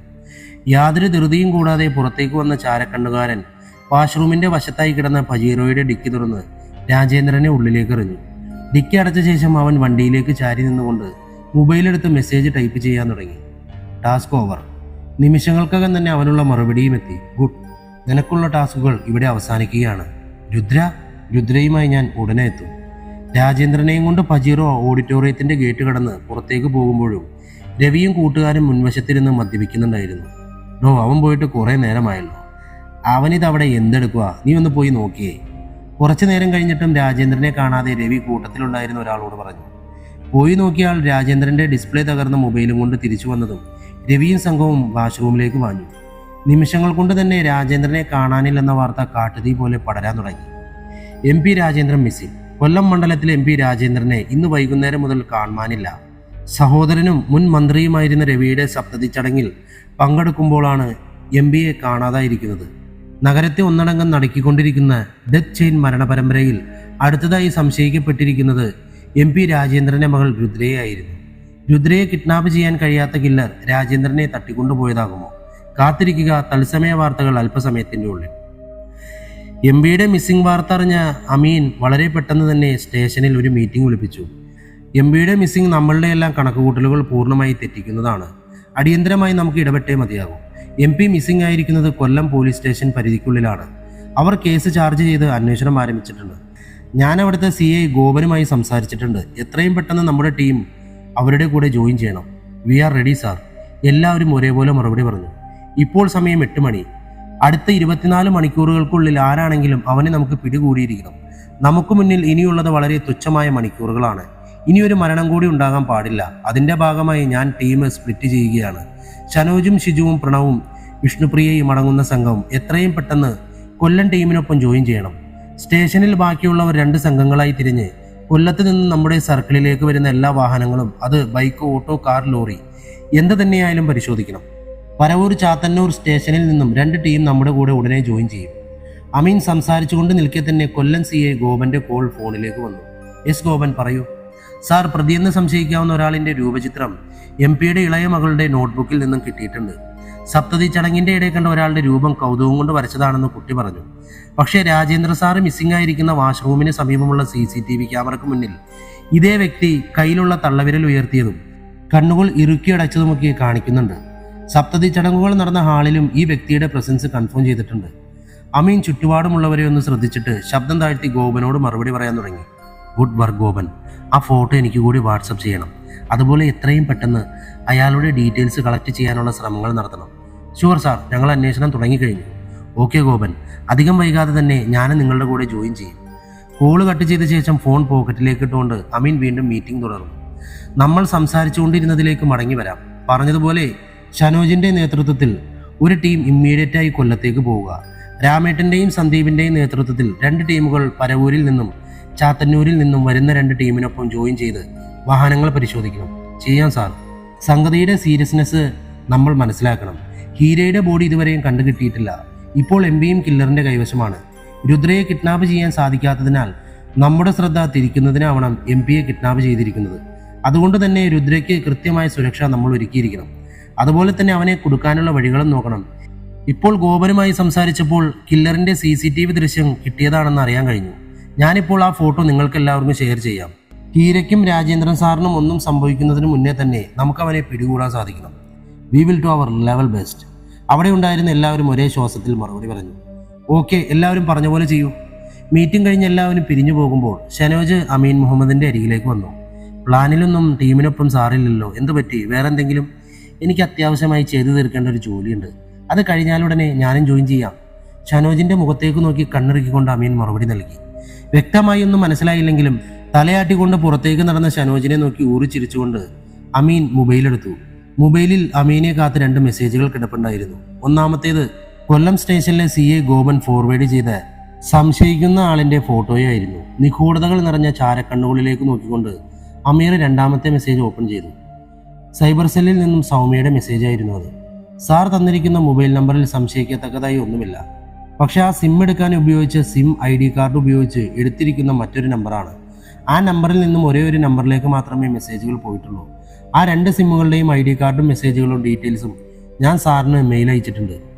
മെസ്സേജ് വായിച്ച ഉടനെ അമീൻ തന്റെ ലാപ്പ് ഓപ്പൺ ചെയ്ത് മെയിൽ പരിശോധിക്കാൻ തുടങ്ങി. Aryan, son of Rebecca Philip, little flower orphanage, Thekkekara PO Kollam. Soumya റിപ്പോർട്ടിനൊപ്പം അയച്ച ID കാർഡ് പരിശോധിച്ചുകൊണ്ട് തന്നെ അമീൻ മൊബൈൽ ഡയൽ ചെയ്തു. സൗമ്യ, റിപ്പോർട്ട് കിട്ടി, താങ്ക്സ്. എനിക്ക് അടിയന്തരമായി ഈ മൊബൈൽ നമ്പർ ട്രേസ് ചെയ്യണം. Sir, just a minute. ഇപ്പോൾ ഈ നമ്പർ ഓഫാണ്. അവസാനമായി ഓണായത് ഇന്ന് വൈകുന്നേരം കൊല്ലം മുനിസിപ്പൽ ടൗണിന്റെ സമീപമുള്ള ടവർ ലൊക്കേഷനാണ്. 2 തവണയായി 10ഓളം മെസ്സേജുകൾ ഇവർ പരസ്പരം അയച്ച് ശേഷം ഫോൺ വീണ്ടും ഓഫായി. ഓക്കെ, ഈ നമ്പർ കൃത്യമായി നിരീക്ഷിച്ചുകൊണ്ടേയിരിക്കണം. എപ്പോൾ ഓണായാലും ആ ലൊക്കേഷൻ എനിക്ക് ഷെയർ ചെയ്യണം. ചെയ്യാം സാർ. സൗമ്യ, മറ്റൊരു കാര്യം കൂടി. ഈ നമ്പർ കഴിഞ്ഞ ദിവസങ്ങളിൽ ഏതെങ്കിലും ഒരു സ്ഥലത്ത് ഒന്നിലധികം തവണ വന്നിട്ടുണ്ടോ? അത് ചെക്ക് ചെയ്യണം സാർ. കുറച്ചധികം സമയം വേണ്ടിവരും. മാക്സിമം ഫാസ്റ്റായി ആ ഡീറ്റെയിൽസ് കൂടി ഷെയർ ചെയ്യണം. അതോടൊപ്പം മറ്റേ നമ്പറും നമ്മുടെ നിരീക്ഷണത്തിൽ തന്നെയായിരിക്കണം. Okay sir. കോള് കട്ട് ചെയ്ത് കഴിഞ്ഞ ഉടനെ അമീൻ സൗമ്യ അയച്ചു തന്ന ആര്യന്റെ ID കാർഡ് കൊല്ലം CA ഗോപന് ഫോർവേഡ് ചെയ്തുകൊണ്ട് വീണ്ടും ഫോൺ ഡയൽ ചെയ്തു. ഗോപൻ, ഞാൻ വാട്സപ്പിൽ ഒരു ID കാർഡ് അയച്ചിട്ടുണ്ട്. നിങ്ങൾ എനിക്ക് ഫോട്ടോ അയച്ചു തന്നയാളിൻ്റെ ID കാർഡാണോ അതെന്ന് പരിശോധിക്കണം. ഇപ്പോൾ എവിടെയുണ്ടെന്ന് അന്വേഷിക്കണം. ചെയ്യാം സാർ. Be quick. ബട്ട് ഇങ്ങനെ ഒരു ഡീറ്റെയിൽസ് നമ്മൾ കളക്ട് ചെയ്യുന്ന കാര്യം മറ്റൊരാൾ അറിയരുത്. ഗോപന് നിർദ്ദേശം നൽകിയ ശേഷം അമീൻ ലാപ്ടോപ്പിൽ ഡെത്ത് ചെയിൻ എന്ന പേരിൽ ഒരു റിപ്പോർട്ട് തയ്യാറാക്കാൻ തുടങ്ങി. റിപ്പോർട്ടിനോടൊപ്പം സൗമ്യ അയച്ച റിപ്പോർട്ടിൻ്റെയും ID കാർഡുകളുടെയും കോപ്പിയും അപർണയുടെ വീട്ടിൽ നിന്നും കിട്ടിയ ഫോട്ടോയുടെ കോപ്പിയും എടുത്ത് പുറത്തേക്ക് ഇറങ്ങി. സമയം രാത്രി 10 മണിയായെങ്കിലും അമീൻ മുഹമ്മദിനെയും കാത്ത് ഗസ്റ്റ് ഹൗസിലെ ഓഫീസ് മുറിക്കുള്ളിൽ തന്നെ ഇരിക്കുകയായിരുന്നു ആഭ്യന്തരമന്ത്രി സുധാകരനും DIG സഞ്ജീവ് കുമാറും. അമീൻ ഉള്ളിലേക്ക് കയറി വന്ന് ഇരുവരെയും സല്യൂട്ട് ചെയ്തു. എന്തായി അമീൻ, ഇനി അപ്ഡേറ്റ്? നേരെ വിഷയത്തിലേക്ക് വന്ന ആഭ്യന്തരമന്ത്രി സുധാകരന്റെ മുന്നിലേക്ക് അവൻ തന്റെ കയ്യിലിരുന്ന ഫയൽ വെച്ചു. സാർ, ഇതുവരെയുള്ള എൻ്റെ കണ്ടെത്തലുകളാണ്. Please read it. അമീൻ കൊണ്ടുവന്ന റിപ്പോർട്ട് വായിക്കുമ്പോൾ AC-യുടെ തണുപ്പിലും സുധാകരൻ്റെയും സഞ്ജീവ് കുമാറിൻ്റെയും നെറ്റിയിൽ വിയർപ്പ് പൊടിയുന്നുണ്ടായിരുന്നു. ഓ ഗോഡ്, അപ്പോൾ MPയുടെ മിസ്സിംഗ് പിറകിലും ഡെത്ത് ചെയിനിലെ കാൽപ്രിറ്റ് തന്നെയാണെന്ന് തീർച്ചയാണോ? യെസ് സാർ, തീർച്ചയാണ്. നമ്മൾ സംശയിച്ചതുപോലെ കോളേജിൽ നടന്ന ഇഷ്യൂ അല്ല ഈ കൊലകളുടെ പിന്നിലെ ഹേതു. അപർണദാസ് എന്ന പെൺകുട്ടിയിലൂടെയാണ് ഈ കഥ ആരംഭിക്കുന്നത്. അപർണദാസും MPയും തമ്മിൽ ഇതുവരെയും പുറത്തു വരാത്ത ഒരു ഇഷ്യൂ ഉണ്ട്. ആ ഇഷ്യൂവിന് അവസാനം കണ്ടെത്താൻ വേണ്ടിയുള്ള MPയുടെ പ്ലാന്റ് സ്ക്രിപ്റ്റ് ആയിരുന്നു അന്ന് കോളേജിൽ നടന്നത്. അതിൻ്റെ തുടർക്കഥ എന്നോണം അപർണ സൂയിസൈഡ് ചെയ്യുന്നു. പുറമേ നിന്ന് നോക്കുന്ന ഏതൊരാൾക്കും അത് വെറും ഒരു സൂയിസൈഡ് ആണെങ്കിലും അത് ശരിക്കും ഒരു കൊലപാതകമായിരുന്നു. ആ കൊലപാതകത്തിന്റെ പിറകിൽ പ്രവർത്തിച്ചിരുന്ന കറുത്ത കരങ്ങൾ MP രാജേന്ദ്രൻ്റെതാണ്. കൂട്ടുനിന്നത് അപർണയുടെ റൂംമേറ്റ്സ് എൽസയും പിന്നെ രുദ്രയും ഉൾപ്പെടെ ഇപ്പോൾ മരണപ്പെട്ട പെൺകുട്ടികളും. മിസ്റ്റർ അമീൻ, നിങ്ങളുടെ കണ്ടെത്തലുകൾ ഞങ്ങൾ അംഗീകരിക്കാം. പക്ഷേ തെളിവുകൾ എവിടെ? യാതൊരു തെളിവുമില്ലാതെ MBA പോലെ ഒരാളിനെ കൊലയിൽ പങ്കുചേർക്കുക എന്ന് പറഞ്ഞാൽ എങ്ങനെയാണ്? DIG സഞ്ജീവ് കുമാർ അമീനോട് ചോദിച്ചു. തീർച്ചയായും തെളിവുകളുണ്ട്. മരണപ്പെടുന്നതിന് ഏകദേശം 2 മാസം മുന്നേ MBA കാണാൻ അപർണ പോയതായി കൂട്ടുകാർ മൊഴി നൽകിയിട്ടുണ്ട്. അതുപോലെ അപർണ കോളേജിൽ ഇഷ്യൂ നടന്ന് വീട്ടിലേക്ക് പോയ ശേഷം MP രാജേന്ദ്രൻ എൽസയെ കാണാൻ ഹോസ്റ്റലിൽ വന്നതിനും അതിനെ തുടർന്ന് എൽസ അപർണയെ കൂട്ടിക്കൊണ്ടുവരാൻ വീട്ടിൽ പോയതിനും സാക്ഷികളുണ്ട്. അതിനേക്കാൾ ഉപരി അപർണ സൂയിസൈഡ് ചെയ്തു എന്ന് പറയുന്ന രാത്രി അപർണ കഴിച്ചിരുന്ന ഫുഡിൽ മയക്കുമരുന്ന് കലർന്നതായി ആദ്യ പോസ്റ്റ്മോർട്ടം റിപ്പോർട്ടിലുണ്ടായിരുന്നു. പക്ഷേ ആ റിപ്പോർട്ട് പിന്നീട് തിരുത്തപ്പെട്ടു. അന്ന് മന്ത്രിയായിരുന്ന രവിയുടെ ഇപ്പോൾ കാണാതായിരിക്കുന്ന MP രാജേന്ദ്രന്റെ സഹോദരൻ രവിയുടെ ഓഫീസിൽ നിന്നുമുള്ള പ്രഷർ കാരണമാണ് റിപ്പോർട്ട് തിരുത്തി എഴുതിയതെന്ന് പോസ്റ്റ്മോർട്ടം ചെയ്ത ഡോക്ടർ മൊഴി നൽകിയിട്ടുണ്ട്. ഓക്കെ, അവരുടെ കുറ്റം തെളിയിക്കാൻ ഇത് മതിയാകും. സാർ, മരിക്കുമ്പോൾ അപർണ 2 മാസം പ്രഗ്നന്റ് ആയിരുന്നു. അപർണയുടെ കാമുകനെന്ന് സംശയിക്കുന്ന ആര്യനാണ് ഇപ്പോൾ നടക്കുന്ന കൃത്യങ്ങൾക്കെല്ലാം പിറകിലെന്ന് എൻ്റെ നിഗമനം. ഓക്കെ, പക്ഷെ ഇവിടെ ഈ മോഹം മാത്രമേ ഉള്ളൂ എങ്കിലും അംഗീകരിക്കാം. എന്നാലും ആര്യനെ എന്തിനായിരിക്കും നമ്മുടെ ഡിപ്പാർട്ട്മെന്റിൽ തന്നെയുള്ള സുധാകരൻ പറഞ്ഞ് മുഴുവിപ്പിക്കും മുന്നേ അമീൻ മറുപടി പറയാൻ തുടങ്ങി. സാർ, എന്തിനു വേണ്ടിയാണ് അവൻ ഈ കൃത്യങ്ങൾക്ക് കൂടെ നിൽക്കുന്നതെന്ന് ഇതുവരെയും കണ്ടെത്താൻ കഴിഞ്ഞിട്ടില്ല. അതുപോലെ തന്നെ ആദിയെപ്പറ്റിയും കണ്ടെത്തേണ്ടിയിരിക്കുന്നു. ഒരുപക്ഷെ ഇവരുടെ കൂടെ സഹായിയായി ആദ്യം ഉണ്ടാകാം. ഓക്കെ അമീൻ, എന്താണിനി നിങ്ങളുടെ പ്ലാൻ? സാർ, എനിക്ക് രുദ്രയെ അറസ്റ്റ് ചെയ്യാൻ പെർമിഷൻ വേണം. വാട്ട്? ഈ സമയത്ത് രുദ്രയെ അറസ്റ്റ് ചെയ്യുന്നത് എന്തിന്? ഇത്രയും കാര്യങ്ങൾ വ്യക്തമായ സ്ഥിതിക്ക് നമ്മുടെ കൂടെ തന്നെയുള്ള ചാരനെ ആദ്യം പൊക്കുന്നതല്ലേ നല്ലത്? നോ സാർ, നമുക്കിതുവരെയും ആര്യനെ ട്രേസ് ചെയ്യാൻ കഴിഞ്ഞിട്ടില്ല. അങ്ങനെ ഒരു സാഹചര്യത്തിൽ നമ്മൾ കൂട്ടത്തിലുള്ളവനെ മനസ്സിലാക്കിയെന്നറിഞ്ഞാൽ ആര്യൻ രക്ഷപ്പെടും. രുദ്രയെ കസ്റ്റഡിയിലെടുക്കണം. അതിലൂടെ 2 കാര്യങ്ങൾ ചെയ്യാൻ കഴിയും. ഒന്ന്, അവളുടെ സുരക്ഷ ഉറപ്പുവരുത്താം. രണ്ടാമതായി, അവളിൽ നിന്നും അപർണയുടെ മരണത്തിന് പിറകിലെ കാരണം കണ്ടെത്താം. അതൊരു പക്ഷേ ഈ കില്ലറിലേക്കുള്ള നമ്മുടെ ദൂരം കുറയ്ക്കുമെന്ന് ഞാൻ കരുതുന്നു. മാത്രവുമല്ല, ഇത്രയും നാൾ നമ്മുടെ കൂടെ നിന്ന് കളിപ്പിച്ചവനെ ഇതേ രീതിയിൽ കളിപ്പിച്ച് തന്നെ നമ്മുടെ മുന്നിലെത്തിക്കണം. Okay Ameen, you can proceed. But one condition. എത്രയും പെട്ടെന്ന് രാജേന്ദ്രനെ കണ്ടെത്തണം, ജീവനോട് കൂടി തന്നെ. I will do my level best sir. പുറത്തേക്ക് ഇറങ്ങി അമീൻ ഫോണെടുത്ത് CI ഗോപനെ വിളിക്കാൻ തുടങ്ങി. സാർ, ഞങ്ങൾ ലിറ്റിൽ ഫ്ലവർ ഓർഫനേജിലേക്ക് പോവുകയാണ്. ഓക്കെ, ഷനോജ് എത്തിയോ? യെസ്, ഷനോജ് കൂടെയുണ്ട്. ഞാനേ അരമണിക്കൂറിൻ്റെ ഉള്ളിലെത്തും. രുദ്രയുടെ വീട്ടിലേക്ക് പോകാൻ ഒരു ടീം തയ്യാറായി നിൽക്കണം. Okay sir. കോള് കട്ട് ചെയ്ത ശേഷം അമീൻ തൻ്റെ ജീപ്പിലേക്ക് കയറി. അതേസമയം ഇരുവശങ്ങളിലും കൊയ്യാൻ പാകമായി നിൽക്കുന്ന നെൽക്കതിരിൻ്റെ മധ്യയുള്ള ടാറിട്ട റോഡിലൂടെ ഓടിക്കൊണ്ടിരിക്കുന്ന പജീറോ നീല പെയിന്റ് അടിച്ച് ഇരുന്നിലെ വീടിൻ്റെ ഉള്ളിലേക്ക് കയറി പോർച്ചിൻ്റെ ഉള്ളിലേക്ക് നിന്നു. മൂളിപ്പാട്ടോടുകൂടി ഡ്രൈവിംഗ് സീറ്റിൽ നിന്നും പുറത്തേക്ക് ഇറങ്ങിയ ചാരക്കണ്ണുകാരൻ പോർച്ചിൻ്റെ ഷട്ടർ വലിച്ചു താഴ്ത്തിയിട്ട് വീടിൻ്റെ ഉള്ളിലേക്ക് കയറിപ്പോയി. അകത്തേക്ക് കയറിയ അവൻ ഹാളിലെ ഷോക്കേസ് സൈഡിലേക്ക് നിരക്കി മാറ്റി വീണ്ടും പോർച്ചിലേക്ക് ഇറങ്ങി. വീണ്ടും ഡ്രൈവിംഗ് സീറ്റിലേക്ക് കയറി അവനെയും കൊണ്ട് പജീറോ താഴേക്ക് അണ്ടർഗ്രൗണ്ടിലേക്ക് പോയി. അവിടെ അവൻ കൊണ്ടുവരുന്ന ഗസ്റ്റിനെയും കാത്ത് ഇലക്ട്രിക് ചെയറിൽ ആദി ഇരിപ്പുണ്ടായിരുന്നു. ആദിക്ക് തൊട്ടു മുന്നിൽ തല കീഴായി കെട്ടിത്തൂക്കിയിട്ടിരിക്കുന്ന ഹീരയുടെ ശരീരത്തിൽ നിന്നും കൊഴുത്ത രക്തത്തുള്ളികൾ ഇറ്റിറ്റ് വീഴുന്നുണ്ടായിരുന്നു. തന്റെ മുന്നിലേക്ക് വന്നു നിന്ന ലിഫ്റ്റിൽ നിന്നും പുറത്തേക്ക് വന്ന പജീറോയിലേക്ക് തന്നെ നോക്കിയിരിക്കുകയായിരുന്നു ആദി. പജീറോയുടെ ഡ്രൈവിംഗ് സീറ്റിൽ നിന്നും പുറത്തേക്ക് ഇറങ്ങിയ ചാരക്കണ്ണുകൾ ആദിയെ നോക്കി കണ്ണിറുക്കി കാണിച്ചുകൊണ്ട് ഡിക്കിയിൽ നിന്നും രാജേന്ദ്രന്റെ ശരീരം വലിച്ചു താഴേക്കിട്ടു. രുദ്രയെ പ്രതീക്ഷിച്ചിരുന്ന ആദിയുടെ കണ്ണുകൾ രാജേന്ദ്രനെ കണ്ട് പകപ്പോടെ ചാരക്കണ്ണുകളിലേക്ക് നോക്കി. അവസാന നിമിഷം പ്ലാൻ ഒന്ന് മാറ്റേണ്ടി വന്നു. എന്തെന്നുള്ള അർത്ഥത്തിൽ പുരുകമുയർത്തി ആദിയോട് അവൻ കാര്യങ്ങൾ വിശദീകരിച്ചു. എന്നിട്ട് അവൻ തറയിൽ ബോധരഹിതനായി കിടന്ന രാജേന്ദ്രനെ എടുത്തുയർത്തി ആദിക്ക് അഭിമുഖമായി ഒരു കസാരയിലേക്ക് ഇരുത്തിയിട്ട് മുഖത്ത് ഒരു മരുന്ന് സ്പ്രേ ചെയ്യാൻ തുടങ്ങി. മരുന്ന് മുഖത്തേക്ക് വീണതും ഒരു ഞെരുക്കത്തോടെ കണ്ണുകൾ വലിച്ചു തുറന്ന രാജേന്ദ്രന്റെ മുഖം തന്റെ മുന്നിൽ വീൽ ചെയറിൽ ഇരിക്കുന്ന ആദിയെ കണ്ടിട്ട് പ്രേതത്തെ കണ്ടതുപോലെ വിളറി വെളുത്തു. ചുണ്ടിനു പുറകെ ഒട്ടിച്ചിരുന്ന സെല്ലോ ടേപ്പ് കാരണം രാജേന്ദ്രന് സംസാരിക്കാൻ സാധിക്കുമായിരുന്നില്ല. അത് മനസ്സിലാക്കിയെന്നോണം ആദി ചാരക്കണ്ണുകളെ നോക്കി രാജേന്ദ്രന്റെ ചുണ്ടിൽ ഒട്ടിച്ചിരുന്ന സെല്ലോ ടേപ്പ് മാറ്റുവാൻ കണ്ണുകൾ കൊണ്ട് നിർദ്ദേശം നൽകി. നീ എങ്ങനെ? ആദിയെ നോക്കി ഞെട്ടലോടെ ചോദിച്ച രാജേന്ദ്രന് മറുപടി നൽകിയത് ആദിക്ക് പിറകിൽ നിന്ന ചാരക്കണ്ണുകളായിരുന്നു. നീയും മോളും കൂടി തച്ചു വന്ന ആദിയെ നീ ഒരിക്കലും ഇവിടെ പ്രതീക്ഷിച്ചില്ല അല്ലേടോ? നീ ആരടാ? നിനക്ക് ഞാൻ ആരാണെന്ന് അറിയാമോടാ? ഇവിടെ നിന്ന് ഇറങ്ങിയ നിന്നെയും ഇവനെയും ഒന്നും ഞാൻ ബാക്കി വെച്ചേക്കത്തില്ല. വീണ്ടെടുത്ത് വെല്ലുവിളിയോടെ ചാരക്കണ്ണുകളെ നോക്കിയ രാജേന്ദ്രന് ഇടങ്കൈയുടെ പുറംഭാഗം കൊണ്ട് മുഖമടച്ച ഒരടിയായിരുന്നു മറുപടി. ലോഹകഷ്ണം കൊണ്ട് മുഖത്തടി കൊണ്ടതുപോലെ രാജേന്ദ്രൻ ഒന്നു പിടഞ്ഞു. നീ ആരാണെന്ന് നിന്നേക്കാൾ നന്നായി അറിയാമടാ എനിക്ക്. കുഞ്ചപ്പാടത്ത് കള്ള് ചെത്തി നടന്ന കണാരന് മേലേടൻ തറവാട്ടിലെ അടിച്ചുതെളിക്കാരിക്ക് രമണിയിൽ പിഴച്ചുണ്ടായ 2 എണ്ണത്തിൽ ഇളയത്.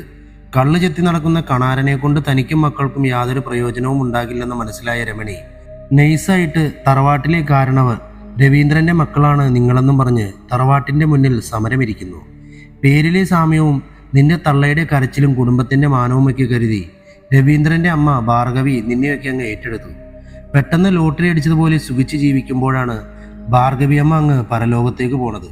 അതുവരെ കാത്തിരുന്ന രവീന്ദ്രൻ നിങ്ങളെ അടിച്ചു പുറത്താക്കാൻ നോക്കിയത് മനസ്സിലാക്കിയ നീയും നിന്റെ അമ്മ രമണിയും കൂടെ തറവാടുകുളത്തിൽ അയാളെ മുക്കിക്കൊല്ലുമ്പോൾ നിനക്ക് പ്രായം വെറും 16. പിന്നീടങ്ങോട്ട് തറവാട്ടിലമ്മയായി നിന്റെ അമ്മ രമണിയും കാരണവന്മാരായി നീയും നിന്റെ ചേട്ടൻ രവിയും. താൻ പോലും മറന്നു തുടങ്ങിയിരുന്ന തന്റെ ബാല്യം യൗവനം കൃത്യമായി പറയുന്ന ചാരക്കണ്ണുകളിലേക്ക് നോക്കി രാജേന്ദ്രൻ അടികൊണ്ട് വായിൽ ഊറിക്കൂടിയ ചോര പുറത്തേക്ക് തുപ്പി. എന്താ രാജേന്ദ്ര, നീ ഇങ്ങനെ പകച്ചു പണ്ടാരമടങ്ങിയ പോലെ നോക്കുന്നേ? ഇതൊക്കെ ഞാൻ എങ്ങനെ അറിഞ്ഞെന്നാണോ? നിനക്കും നിന്റെ മോൾക്കുമുള്ള മരണക്കുറി പ്രിന്റ് ചെയ്തിരിക്കുന്നത് എൻ്റെ അച്ചടി യന്ത്രത്തിലാ. ആ വഴിക്ക് നിന്റെ ജാതകം എടുക്കാൻ വേണ്ടി നിന്റെ തള്ളയുടെ പഴയ സെറ്റപ്പ് കണാരനെ ഞാനങ്ങ് പൊക്കിയായിരുന്നു. അതായത് നിന്റെ അൺഒഫീഷ്യൽ തന്തയെ. ആശാൻ ഇപ്പോൾ സെഞ്ചുറിയുടെ വക്കിൽ കാലനെയും കാത്തു കിടക്കുക. പക്ഷെ നിന്റെ തള്ളയെ പറ്റി പറയുമ്പോൾ പുള്ളിയുടെ ഒരു ആവേശം കാണണം. ആ അങ്ങ് അടങ്ങട കൊച്ചനെ, നീ മെഗാ സീരിയൽ പോലെ വലിച്ചു നീട്ടാതെ കാര്യത്തിലേക്ക് വാടാ. രാജേന്ദ്രൻ തന്റെ കൈകളിലേക്ക് കെട്ടടിക്കാൻ ശ്രമിച്ചുകൊണ്ട് അക്ഷമനായി പറഞ്ഞു. അതെങ്ങനെയാ രാജേന്ദ്ര? സിനിമയായാലും സീരിയലായാലും കഥ അറിയാനുള്ള അവകാശം പ്രേക്ഷകർക്കില്ലേ? അപ്പോൾ നമ്മൾ പറഞ്ഞു വന്നത്, അങ്ങനെ മേലേടൻ തറവാട്ടിൽ മതിച്ചു വരുമ്പോഴാണ് നിന്റെ ചേട്ടൻ രവിക്കൊരാഗ്രഹം ഇലക്ഷനിൽ മത്സരിക്കണമെന്ന്. കാര്യം നിന്റെ ചേട്ടനാണെങ്കിലും ആള് സ്വല്പം മാന്യനായോണ്ട് അങ്ങ് ജയിച്ചു. അവിടെ നിന്ന് അങ്ങോട്ട് രാഷ്ട്രീയത്തിലെ അധികായനായി മാറിയ നിന്റെ ചേട്ടന്റെ കൂടെ വലങ്കയ്യായി നിന്ന് നീയും വളർന്നു. എത്രയൊക്കെ പറഞ്ഞാലും അച്ഛൻ കണാരന്റെ സ്വഭാവം നിന്റെ ചേട്ടനും കിട്ടാതിരിക്കില്ലല്ലോ.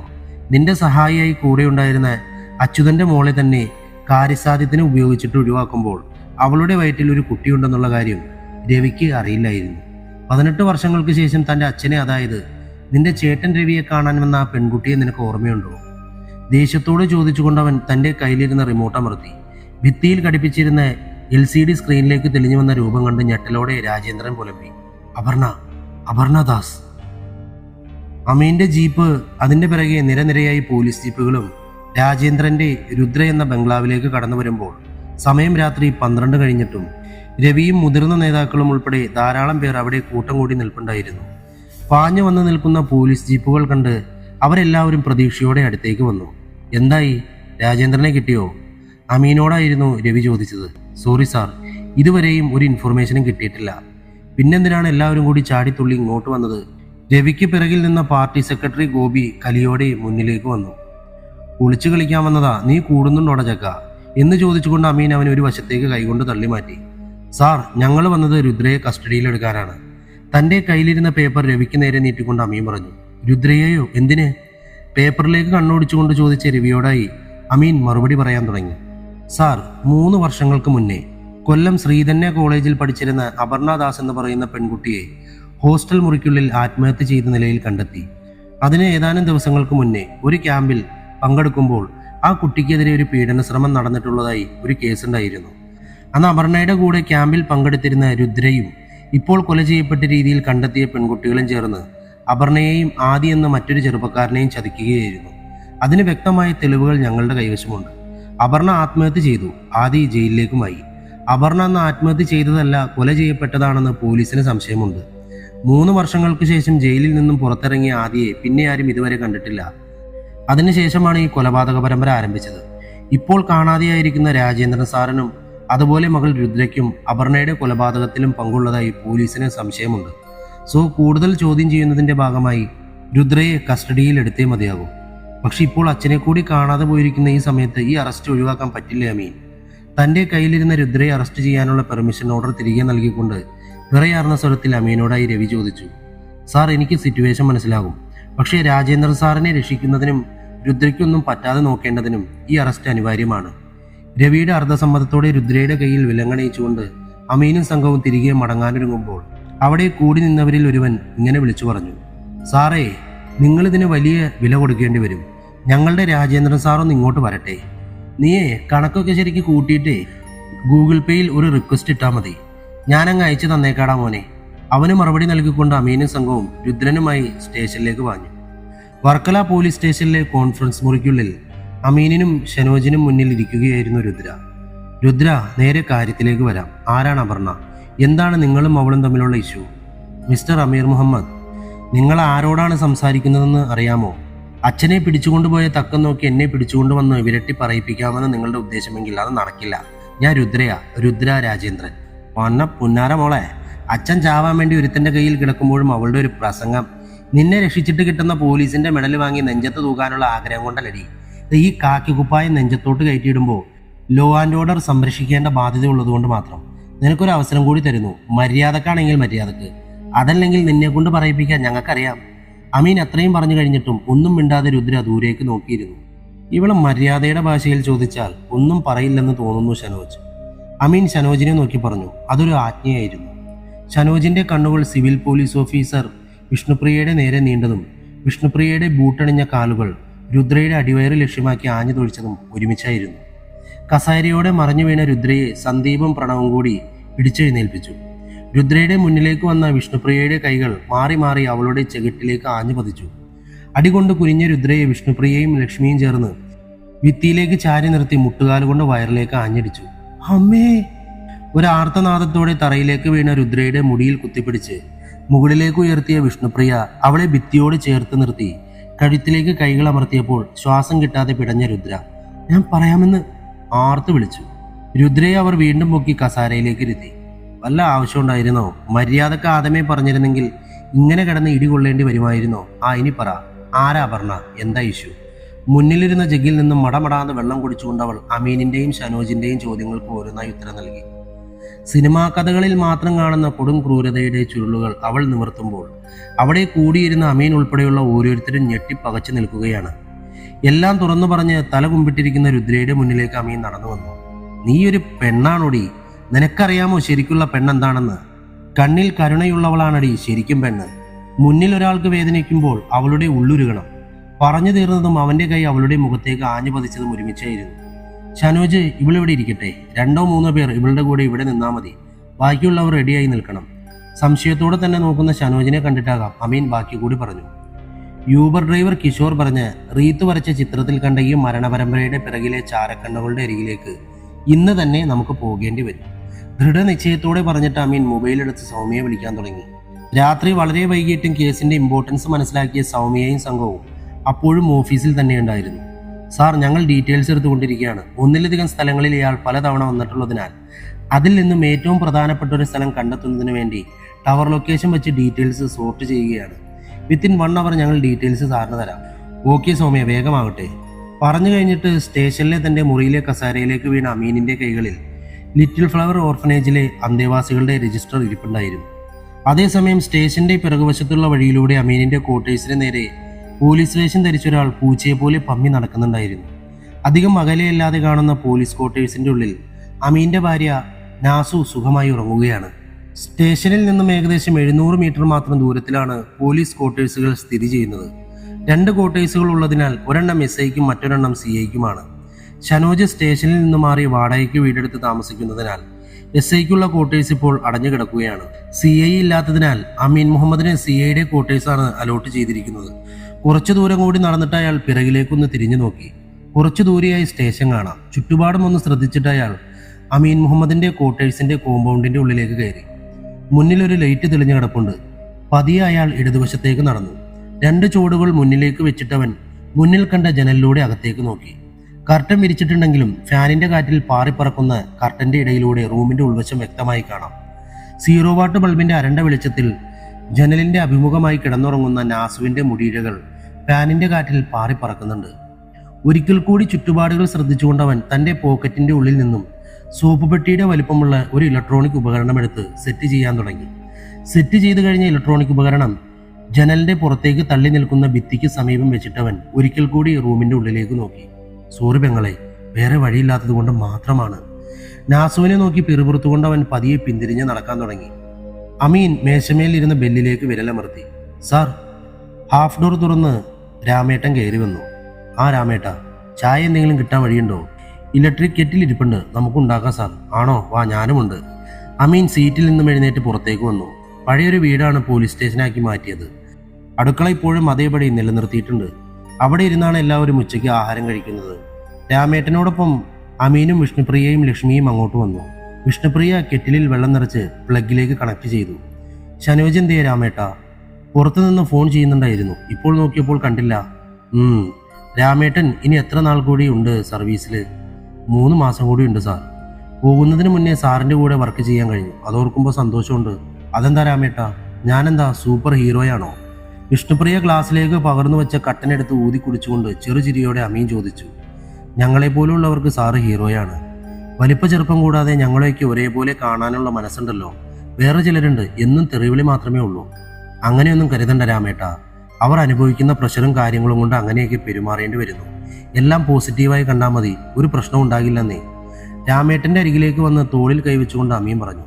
സാർ എന്താ ക്വാർട്ടേഴ്സിലേക്ക് പോകാതിരുന്ന്? മേഡം അവിടെ ഒറ്റയ്ക്കല്ലേ? നാസു കേൾക്കണ്ടാട്ടോ, ഓൾക്ക് ഈ മേഡം വിളിയൊന്നും പിടിക്കില്ല.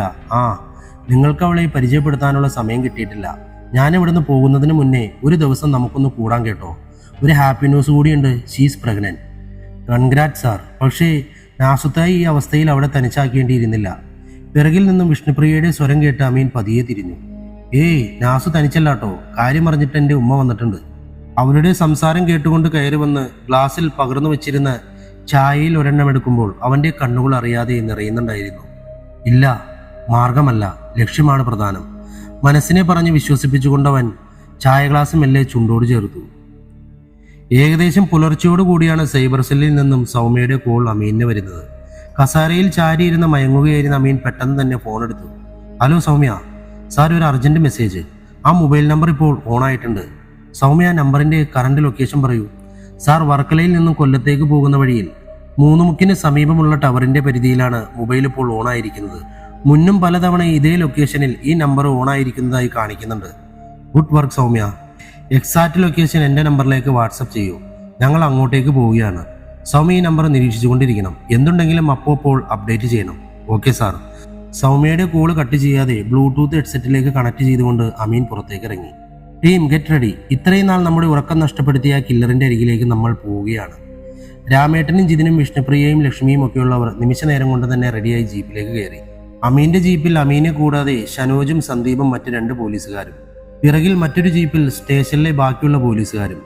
അവർ സൗമ്യ പറഞ്ഞ സ്ഥലത്തേക്ക് എത്തുമ്പോൾ അമീൻ നൽകിയ ഇൻഫർമേഷൻ പ്രകാരം കൊല്ലൻ സ്റ്റേഷനിൽ നിന്നും CI ഗോപന്റെ നേതൃത്വത്തിൽ ഒരു സംഘം, ചാത്തന്നൂർ സ്റ്റേഷനിൽ നിന്ന് മറ്റൊരു സംഘവും അവരെ വെയിറ്റ് ചെയ്ത് അവിടെ നിൽപ്പുണ്ടായിരുന്നു. ഇരുട്ടുമാറി നേരം പുലർന്നു തുടങ്ങുന്ന സമയം. സൂര്യന്റെ ചെറിയ കിരണങ്ങൾ മരങ്ങളുടെ വിടവിലൂടെ കടന്നു വരുന്നുണ്ടായിരുന്നു. പാടങ്ങൾക്ക് സമീപമുള്ള ഒരു ഇരുനില വീടിന്റെ മുന്നിൽ അമീന്റെ നിർദ്ദേശത്തിന് കാതോർത്തൊരു പോലീസ് സംഘം നിന്നു. പത്രമിടാൻ പോകുന്നവരും പാൽക്കാരനും രാവിലെ ഓടാൻ പോകുന്നവരും അയൽപക്കത്തുള്ളവരുമെല്ലാം കാര്യം എന്തെന്നറിയാതെ അവിടേക്ക് വന്ന് നോക്കുന്നുണ്ടായിരുന്നു. അവരെ നോക്കി മിണ്ടരുതെന്ന അർത്ഥത്തിൽ 2 വിരൽ ചുണ്ടോട് മുട്ടിച്ചുകൊണ്ട് അമീൻ സൗമ്യയോട് ഫോണിൽ സംസാരിച്ചു. സൗമ്യ, ഇത് തന്നെയല്ലേ ലൊക്കേഷൻ? Yes sir. ഓക്കെ, ലൈനിൽ തുടരുക. പോലീസുകാരുടെ മുന്നിലേക്ക് വന്ന അമീൻ നിർദ്ദേശം കൊടുക്കാൻ തുടങ്ങി. B alert. ഒരു സംസ്ഥാനത്തെ മുഴുവനും ഞെട്ടിച്ച മരണച്ചങ്ങലയ്ക്ക് പിറകിലെ ആ ചാരക്കണ്ണുകൾ ഈ വീടിന്റെ ഉള്ളിലെ ഏതോ ഒരു മുറിയിലുണ്ട്. അവനെ നിസ്സാരനായി നമ്മൾ ഒരിക്കലും കാണരുത്.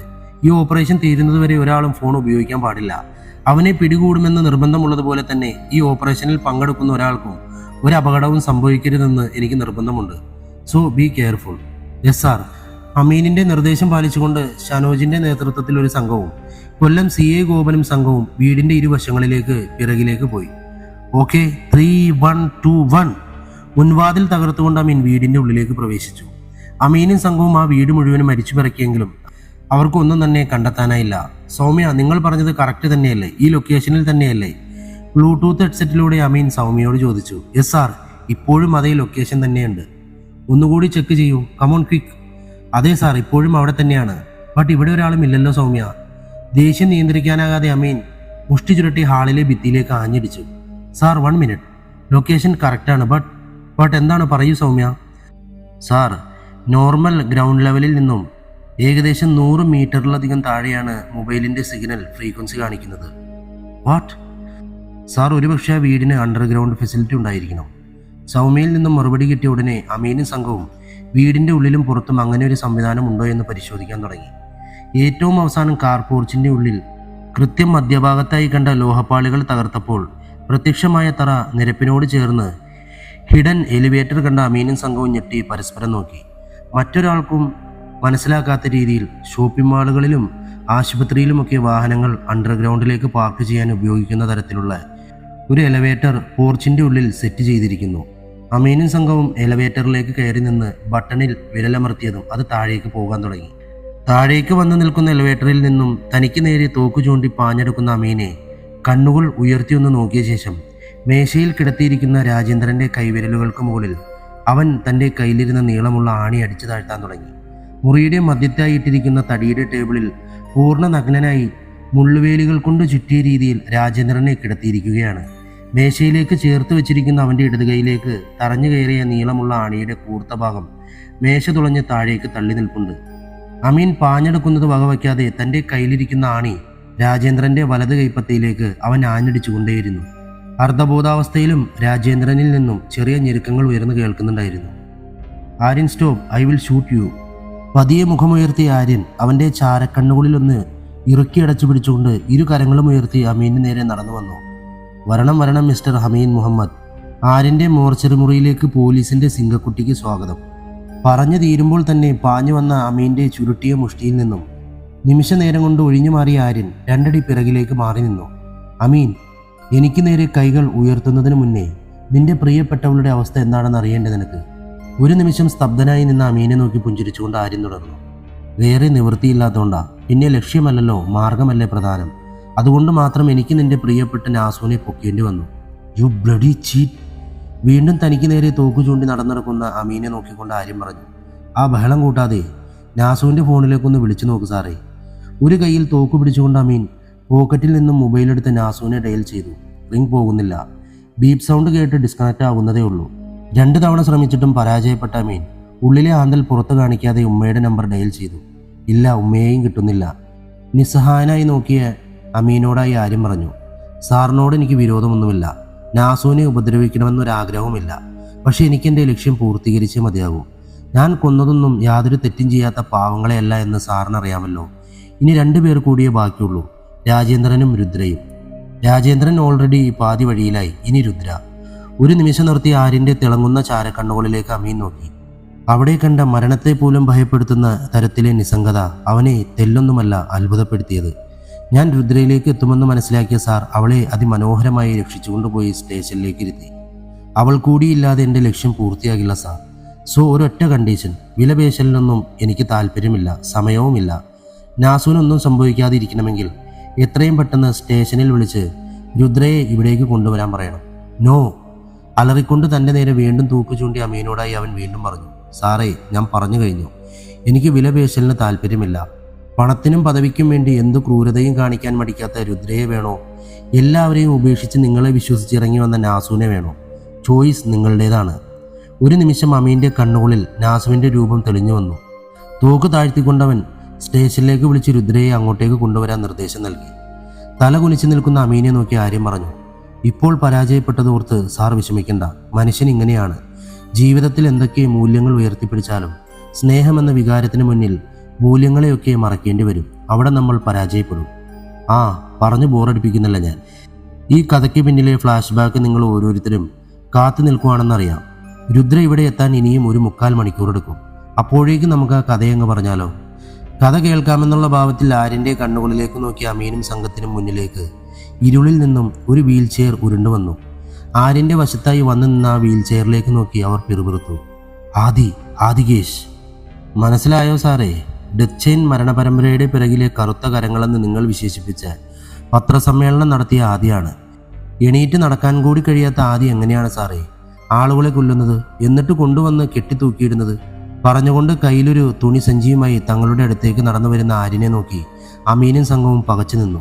അറിയേണ്ട നിങ്ങൾക്ക് ആദിക്ക് എന്താണ് സംഭവിച്ചതെന്ന്, അപർണദാസ് എന്ന പെൺകുട്ടി ആരായിരുന്നുവെന്ന്, അവൾ എങ്ങനെയാണ് മരണപ്പെട്ടതെന്ന്, അതിനേക്കാളുപരി ആരാണ് ഈ ആര്യനെന്ന് പറയാം. ഞാനെല്ലാം പറയാം. പക്ഷെ എനിക്ക് ഈ കാക്കിയിട്ടവന്മാരെ ഒട്ടും വിശ്വാസമില്ല. അമീൻ സാറിനെ അല്ലാട്ടോ, നിങ്ങളെനിക്ക് വിശ്വാസമാണ്. നിങ്ങളെപ്പോലെ ഒരുവൻ അന്ന് ഡിപ്പാർട്ട്മെൻറ്റിൽ ഇല്ലാതിരുന്നത് കൊണ്ടാണ് എനിക്ക് നീ വേഷം കെട്ടേണ്ടി വന്നത്.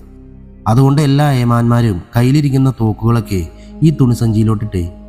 ആര്യൻ തൻ്റെ കയ്യിലിരുന്ന തുണിസഞ്ചി അവർക്ക് നേരെ നീട്ടി.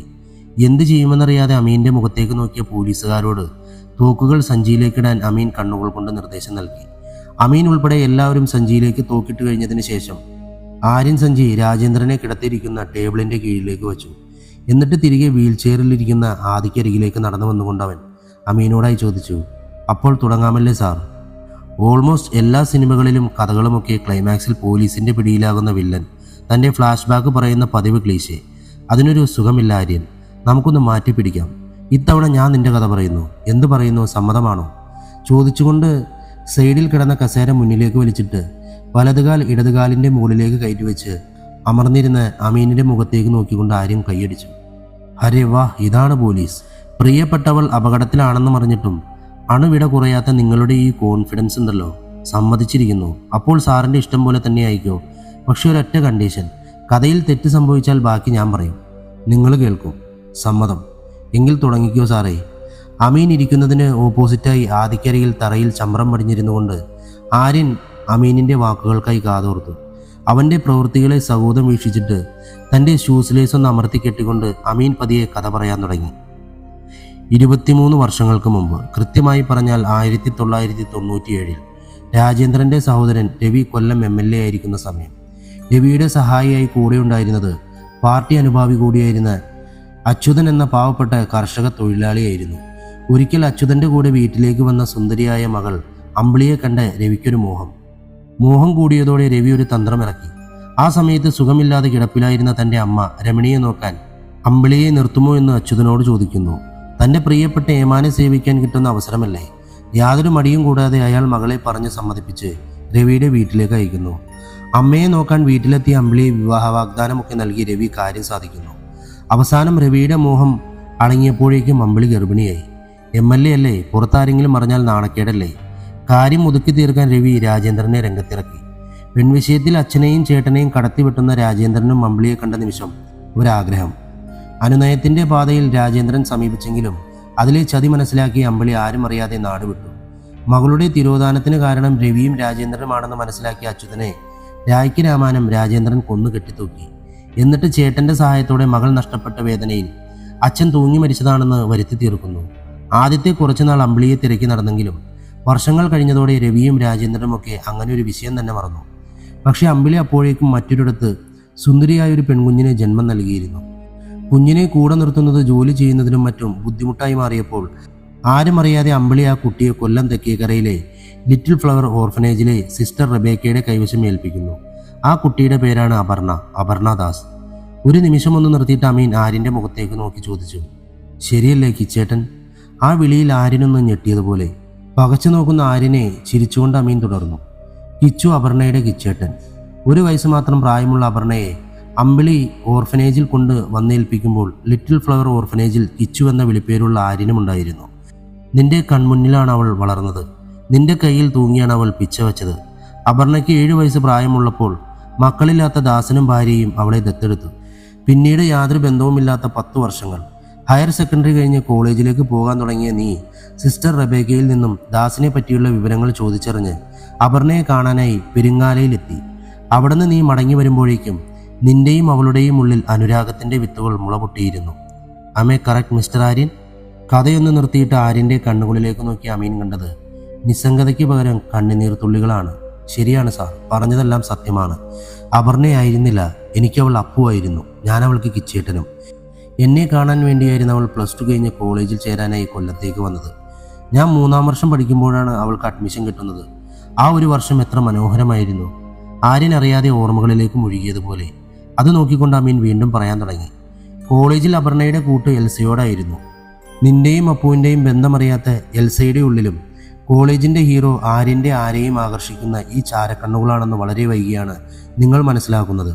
അപ്പോഴേക്കും പഠനം പൂർത്തിയാക്കി കോളേജ് വിട്ടുപോകാൻ നിന്നിരുന്ന നിന്നിൽ നിന്നും അപർണ ഗർഭിണിയായിരുന്നു. നോ, അത് തെറ്റ്. പറയുകയായിരുന്നില്ല, അലറുകയായിരുന്നു ആര്യൻ. അവൻ്റെ കണ്ണുകളിൽ കണ്ട കോപത്തിൻ്റെ അഗ്നിനാളങ്ങൾക്ക് മുന്നിൽ അമീനും സംഘവും പകച്ചുപോയി. ശ്വാസം വീണ്ടെടുത്ത ആര്യം പറയാൻ തുടങ്ങി. എൽസയ്ക്ക് അങ്ങനെ ഒരു താല്പര്യമുണ്ടെന്ന് ഞാൻ കോളേജിൽ നിന്നും ഇറങ്ങാൻ നേരമാണ് അറിഞ്ഞത്. അപ്പോൾ തന്നെ ഞാനും അപ്പവും കൂടി അവളോട് കാര്യങ്ങളെല്ലാം പറഞ്ഞു. അവളതൊക്കെ മനസ്സിലാക്കിയെന്ന് തന്നെയായിരുന്നു ഞങ്ങളുടെ വിശ്വാസം. ക്ലാസ് കഴിഞ്ഞ് ഇറങ്ങാൻ നേരം ഞാൻ അപ്പുവിനൊരു മൊബൈൽ നൽകിയിട്ടുണ്ടായിരുന്നു. എന്നും അവൾ അതിലൂടെ അയക്കുമായിരുന്ന മെസ്സേജുകളിലൂടെ ഞങ്ങൾ സംസാരിച്ചു കൊണ്ടേയിരുന്നു. ഇടയ്ക്ക് ഞാൻ കോളേജിൽ വന്നവളെ കാണാറുണ്ടായിരുന്നു. അങ്ങനെ ഇരിക്കെ സിസ്റ്റർ റബേക്ക ഒരു സ്പോൺസർ വഴി റെഡിയാക്കി തന്ന വിസയിൽ ഞാൻ വിദേശത്തേക്ക് പോയി. ഞാൻ അവിടെ എത്തിക്കഴിഞ്ഞ് അപ്പുവിനെ കോൺടാക്ട് ചെയ്തപ്പോഴാണ് അവളെ കാണാൻ അവളുടെ ശരിക്കുള്ള അമ്മ വന്നതായി ഞാൻ അറിയുന്നത്. അതായിരുന്നു എല്ലാത്തിൻ്റെയും തുടക്കം.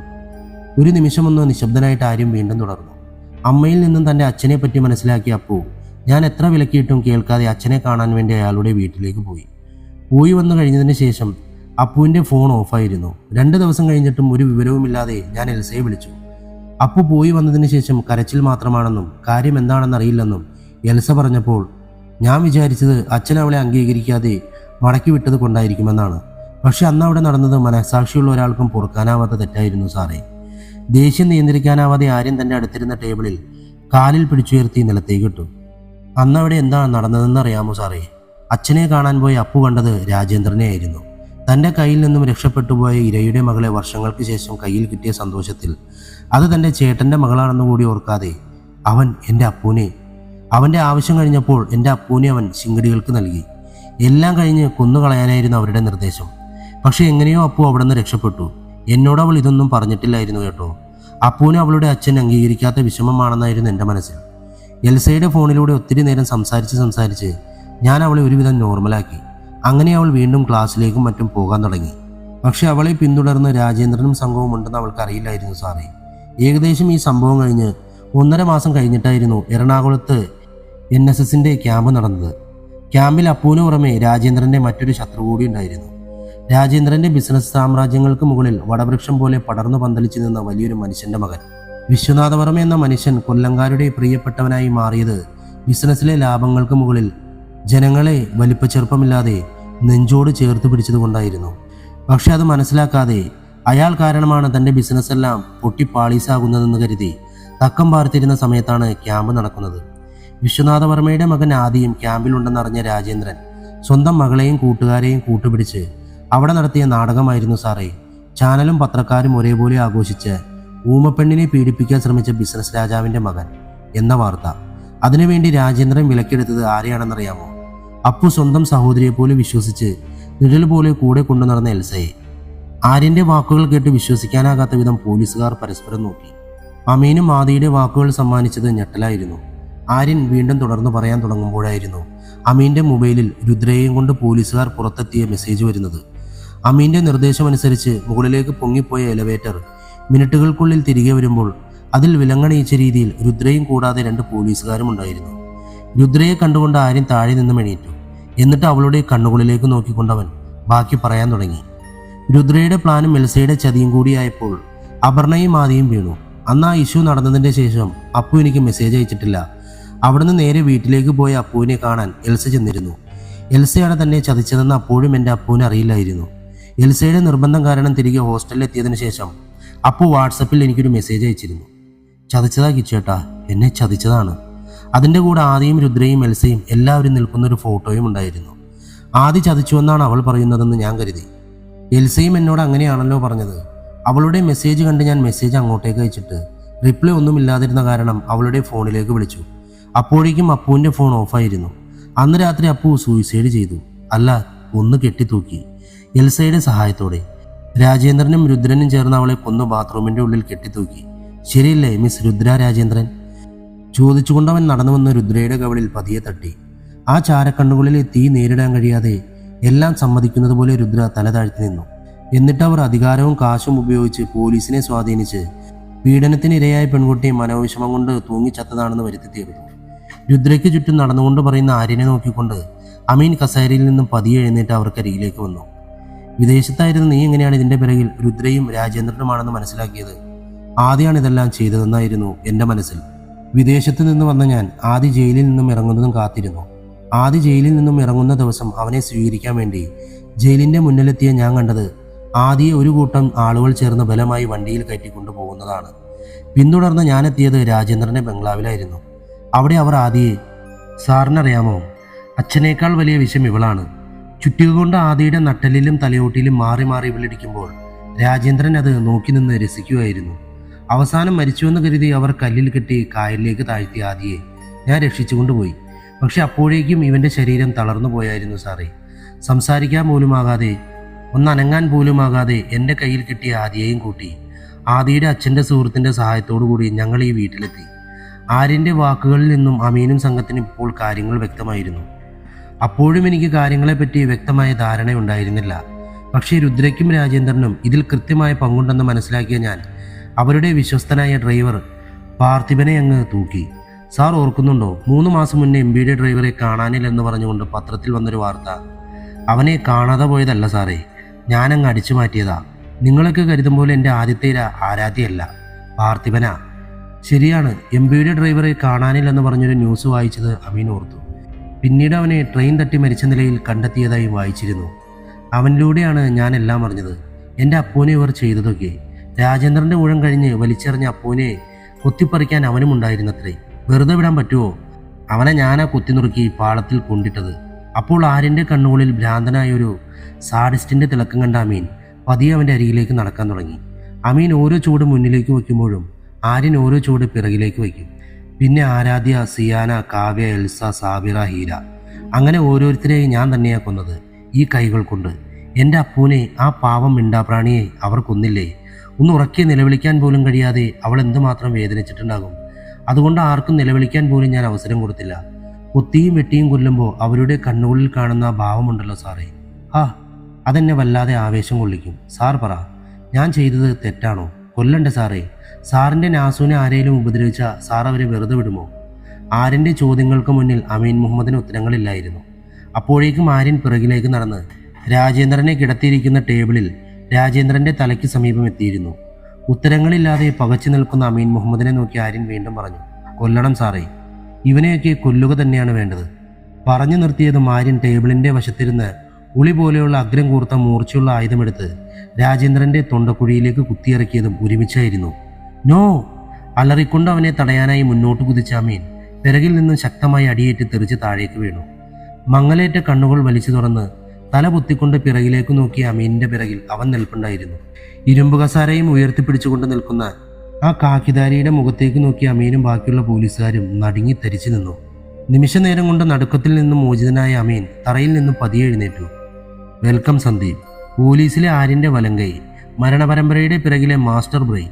നിന്റെ ഇൻട്രോയ്ക്ക് വേണ്ടി ഞാൻ കാത്തിരിക്കുകയായിരുന്നു. ഇപ്പോൾ ശരിക്കും ഞെട്ടിയത് ആര്യനും സന്ദീപുമായിരുന്നു. അവരുടെ കണ്ണിലെ ഞെട്ടലിൻ്റെ ആഴം ആസ്വദിച്ചുകൊണ്ട് അമീൻ സന്ദീപിൻ്റെ അടുത്തേക്ക് വന്നു. സന്ദീപിൻ്റെ കയ്യിലിരുന്ന് ഇരുമ്പ് കസേര വാങ്ങി താഴേക്ക് വെച്ചുകൊണ്ട് അമീൻ പറയാൻ തുടങ്ങി, കേട്ടോ ആര്യൻ, വന്നതിൻ്റെ അന്ന് തന്നെ കൂട്ടത്തിലൊരു ചാരനുണ്ടെന്ന് എനിക്ക് മനസ്സിലായിരുന്നു. നിങ്ങൾ ബോഡി ഡിസ്പ്ലേ ചെയ്യുന്ന സ്ഥലങ്ങളിലായിരുന്നു എന്നെ സംശയത്തിലാക്കിയത്. നഗരത്തിൻ്റെ വിവിധ ഭാഗങ്ങളിൽ ക്യാമറകളുണ്ടെങ്കിലും അതിലൊന്നിനും പെടാതെ കൃത്യം ക്യാമറ ഇല്ലാത്ത സ്ഥലം നോക്കി ബോഡി ഡിസ്പ്ലേ ചെയ്യുന്ന കില്ലറെ കൊടുക്കാൻ നഗരം മുഴുവനും ട്രാഫിക് ബ്ലോക്ക് ചെയ്ത് പരിശോധന നടത്തുമ്പോഴും അതിലൊന്നിലും കുടുങ്ങാതെ സേഫായി ഇരകളെ കടത്തിക്കൊണ്ടുപോകുന്ന കില്ലർ. ഒരു സഹായി ഇല്ലാതെ കില്ലറിന് ഒറ്റയ്ക്ക് അത് സാധ്യമാകില്ല എന്നെനിക്ക് ഉറപ്പായിരുന്നു. ക്യാമറകളെ പറ്റിയും വാഹന പരിശോധനയെ പറ്റിയുമെല്ലാം കൃത്യമായി കില്ലറിന് ഇൻഫോർമേഷൻ കിട്ടുന്നുണ്ടെങ്കിൽ അതൊരിക്കലും പുറത്തു നിന്നായിരിക്കില്ല, ഉള്ളിൽ നിന്ന് തന്നെയാണെന്ന് ഞാൻ ഊഹിച്ചു. അമീനിൻ്റെ വാക്കുകൾ കേട്ട ആര്യൻ്റെ ചുണ്ടുകളിൽ ചെറിയ പുഞ്ചിരി വിടർന്നു. അപ്പോഴേക്കും രാജേന്ദ്രൻ്റെ ശരീരം ഒന്ന് പിടഞ്ഞ് നിശ്ചലമായിരുന്നു. അച്ഛൻ്റെ ജീവൻ കൺമുന്നിൽ പിടഞ്ഞ് ഇല്ലാതാകുന്നത് കണ്ടു നിന്ന രുദ്രയുടെ കണ്ണുകളിൽ 2 തുള്ളി കണ്ണുനീർ ഇട്ട് താഴേക്ക് വീണു. സന്ദീപിൻ്റെ മുഖത്തേക്ക് നോക്കിക്കൊണ്ട് അമീൻ തുടർന്നു, നിന്നെ എനിക്ക് സംശയം തോന്നി തുടങ്ങിയത് എപ്പോഴാണെന്നറിയാമോ? എൽസയുടെ ബോഡി ആംബുലൻസിൽ നിന്നും കിട്ടിയ ദിവസം. ഞാൻ ഫോൺ വണ്ടിയിൽ മറന്നു വെച്ചത് കാരണം ഹീര, സാബിറ, രുദ്ര എന്നിവരെക്കുറിച്ചുള്ള ഇൻഫർമേഷൻ പറയുന്നതിന് വേണ്ടി സുധാകരൻ നിന്റെ ഫോണിൽ എന്നെ വിളിക്കുന്നു. വിവരമറിഞ്ഞ് ഞാൻ തിരക്ക് പിടിച്ച MP രാജേന്ദ്രനെയും രുദ്രയെയും കാണാൻ പോകുന്നതിൻ്റെ ഇടയ്ക്ക് സാബിറയ്ക്ക് വേണ്ട പ്രൊട്ടക്ഷൻ ഏർപ്പെടുത്താൻ ഞാൻ നിന്നോട് പറഞ്ഞിരുന്നു. അത് പറഞ്ഞിട്ട് വണ്ടിയിൽ രാജേന്ദ്രൻ്റെ വീട്ടിലേക്ക് പോകാൻ തുടങ്ങും നേരം റിയർവ്യൂ മിററിലൂടെ ഞാനൊരു കാഴ്ച കണ്ടിരുന്നു. പോക്കറ്റിൽ നിന്നും സാധാരണ നീ ഉപയോഗിക്കുന്നതല്ലാത്ത മറ്റൊരു ഫോൺ എടുത്ത് നീ ആരെയോ വിളിക്കുന്നുണ്ടായിരുന്നു. ഉള്ളിലൊരു സ്പാർക്ക് ഉണ്ടായിരുന്നെങ്കിലും ആ ഒരു ചെറിയ കാരണം കൊണ്ട് മാത്രം നിന്നെ സംശയിക്കാൻ പറ്റില്ലല്ലോ. പക്ഷെ അന്നത്തെ ദിവസത്തിന് ശേഷം നിന്റെ പിറകെ എൻ്റെ കണ്ണുകളുണ്ടായിരുന്നു. എൻ്റെ സംശയം എപ്പോഴാണ് ഉറപ്പ് വന്നതെന്നറിയാമോ? അറിയില്ല എന്നുള്ള അർത്ഥത്തിൽ യാതൊരു ഭാവവ്യത്യാസവുമില്ലാതെ നോക്കി നിൽക്കുന്ന സന്ദീപിനെ നോക്കി ചിരിച്ചുകൊണ്ട് അമീൻ പോക്കറ്റിൽ നിന്നും ഒരു ഫോട്ടോ ഉയർത്തിക്കാട്ടി. നല്ല പഴക്കം ചെന്ന ആ ഫോട്ടോയിൽ ഒരു സിസ്റ്ററിൻ്റെ കയ്യിൽ തൂങ്ങി നിൽക്കുന്ന 5 വയസ്സുകാരിയായ പെൺകുട്ടിയോടൊപ്പം 2 ആൺകുട്ടികൾ കൂടി ഉണ്ടായിരുന്നു. ഞാനും ഷനോജും കൂടി അപർണയുടെ വീട്ടിൽ പോയപ്പോൾ അവളുടെ ആൽബത്തിൽ നിന്നും കിട്ടിയ ഫോട്ടോയാണിത്. അപർണയെപ്പോലെ ആര്യനെപ്പോലെ നീയും ലിറ്റിൽ ഫ്ലവർ ഓർഫനേജിലെ ഒരു അന്തേവാസിയാണെന്ന് ഈ ഫോട്ടോയിലൂടെയാണ് എനിക്ക് മനസ്സിലായത്. അപ്പുവിൻ്റെ സതുചേട്ടായി. കിച്ചേട്ടൻ അവൾക്ക് മുന്നോട്ടുള്ള ജീവിതമായിരുന്നെങ്കിൽ നീ അവൾക്ക് ജീവനായിരുന്നു. നിനക്കും അതെ, കൂടെ പിറക്കാതെ പോയ അനിയത്തിക്കുട്ടി. നിന്റെ ഇടതുപുരുകത്തിന് മുകളിൽ ഞാൻ കണ്ടിട്ടുള്ള മുറിവിൻ്റെ പാടുകൂടി ഫോട്ടോയിൽ കണ്ടപ്പോൾ കൂട്ടത്തിലെ വില്ലൻ നീയാണെന്ന് ഞാൻ ഉറപ്പിച്ചിരുന്നു. അന്ന് റെയിൽവേ സ്റ്റേഷനിൽ നിന്നും ഹീരയെ കടത്തിക്കൊണ്ടുപോയ ആര്യൻ ബാക്കിയുള്ളവരെയൊക്കെ കുതിരയെ തല്ലി പരിക്കേൽപ്പിച്ചപ്പോഴും നിന്നെ മാത്രം തഴുകി വിട്ടതും ഞാൻ ശ്രദ്ധിച്ചിട്ടുണ്ടായിരുന്നു. കാര്യങ്ങളെല്ലാം അമീൻ മുഹമ്മദിന് മനസ്സിലായെന്ന് ഉറപ്പു വന്ന ആര്യൻ ഇനിയും വൈകുന്നത് അപകടമാണെന്ന് മനസ്സിലാക്കിയ രാജേന്ദ്രൻ്റെ തൊണ്ടക്കുഴിയിൽ കുത്തിയിറക്കിയ ഉളിയും വലിച്ചൂരി രുദ്രയുടെ നേരെ പാഞ്ഞു. അത്തരമൊരു ആക്രമണം മുന്നേ പ്രതീക്ഷിച്ച അമീൻ പാഞ്ഞു വന്ന ആര്യനെ പൊക്കിയെടുത്ത് തറയിലേക്ക് എറിഞ്ഞു. തറയിൽ നിന്നും ചാടിയുയർന്ന ആര്യനെ ബലിഷ്ഠമായ തൻ്റെ കരങ്ങൾ കൊണ്ട് അമീൻ ഭിത്തിയോട് ചേർക്കുന്നത് കണ്ട സന്ദീപ് ഒറ്റ കുതിപ്പിന് അമീൻ്റെ അരികിലേക്കെത്തി.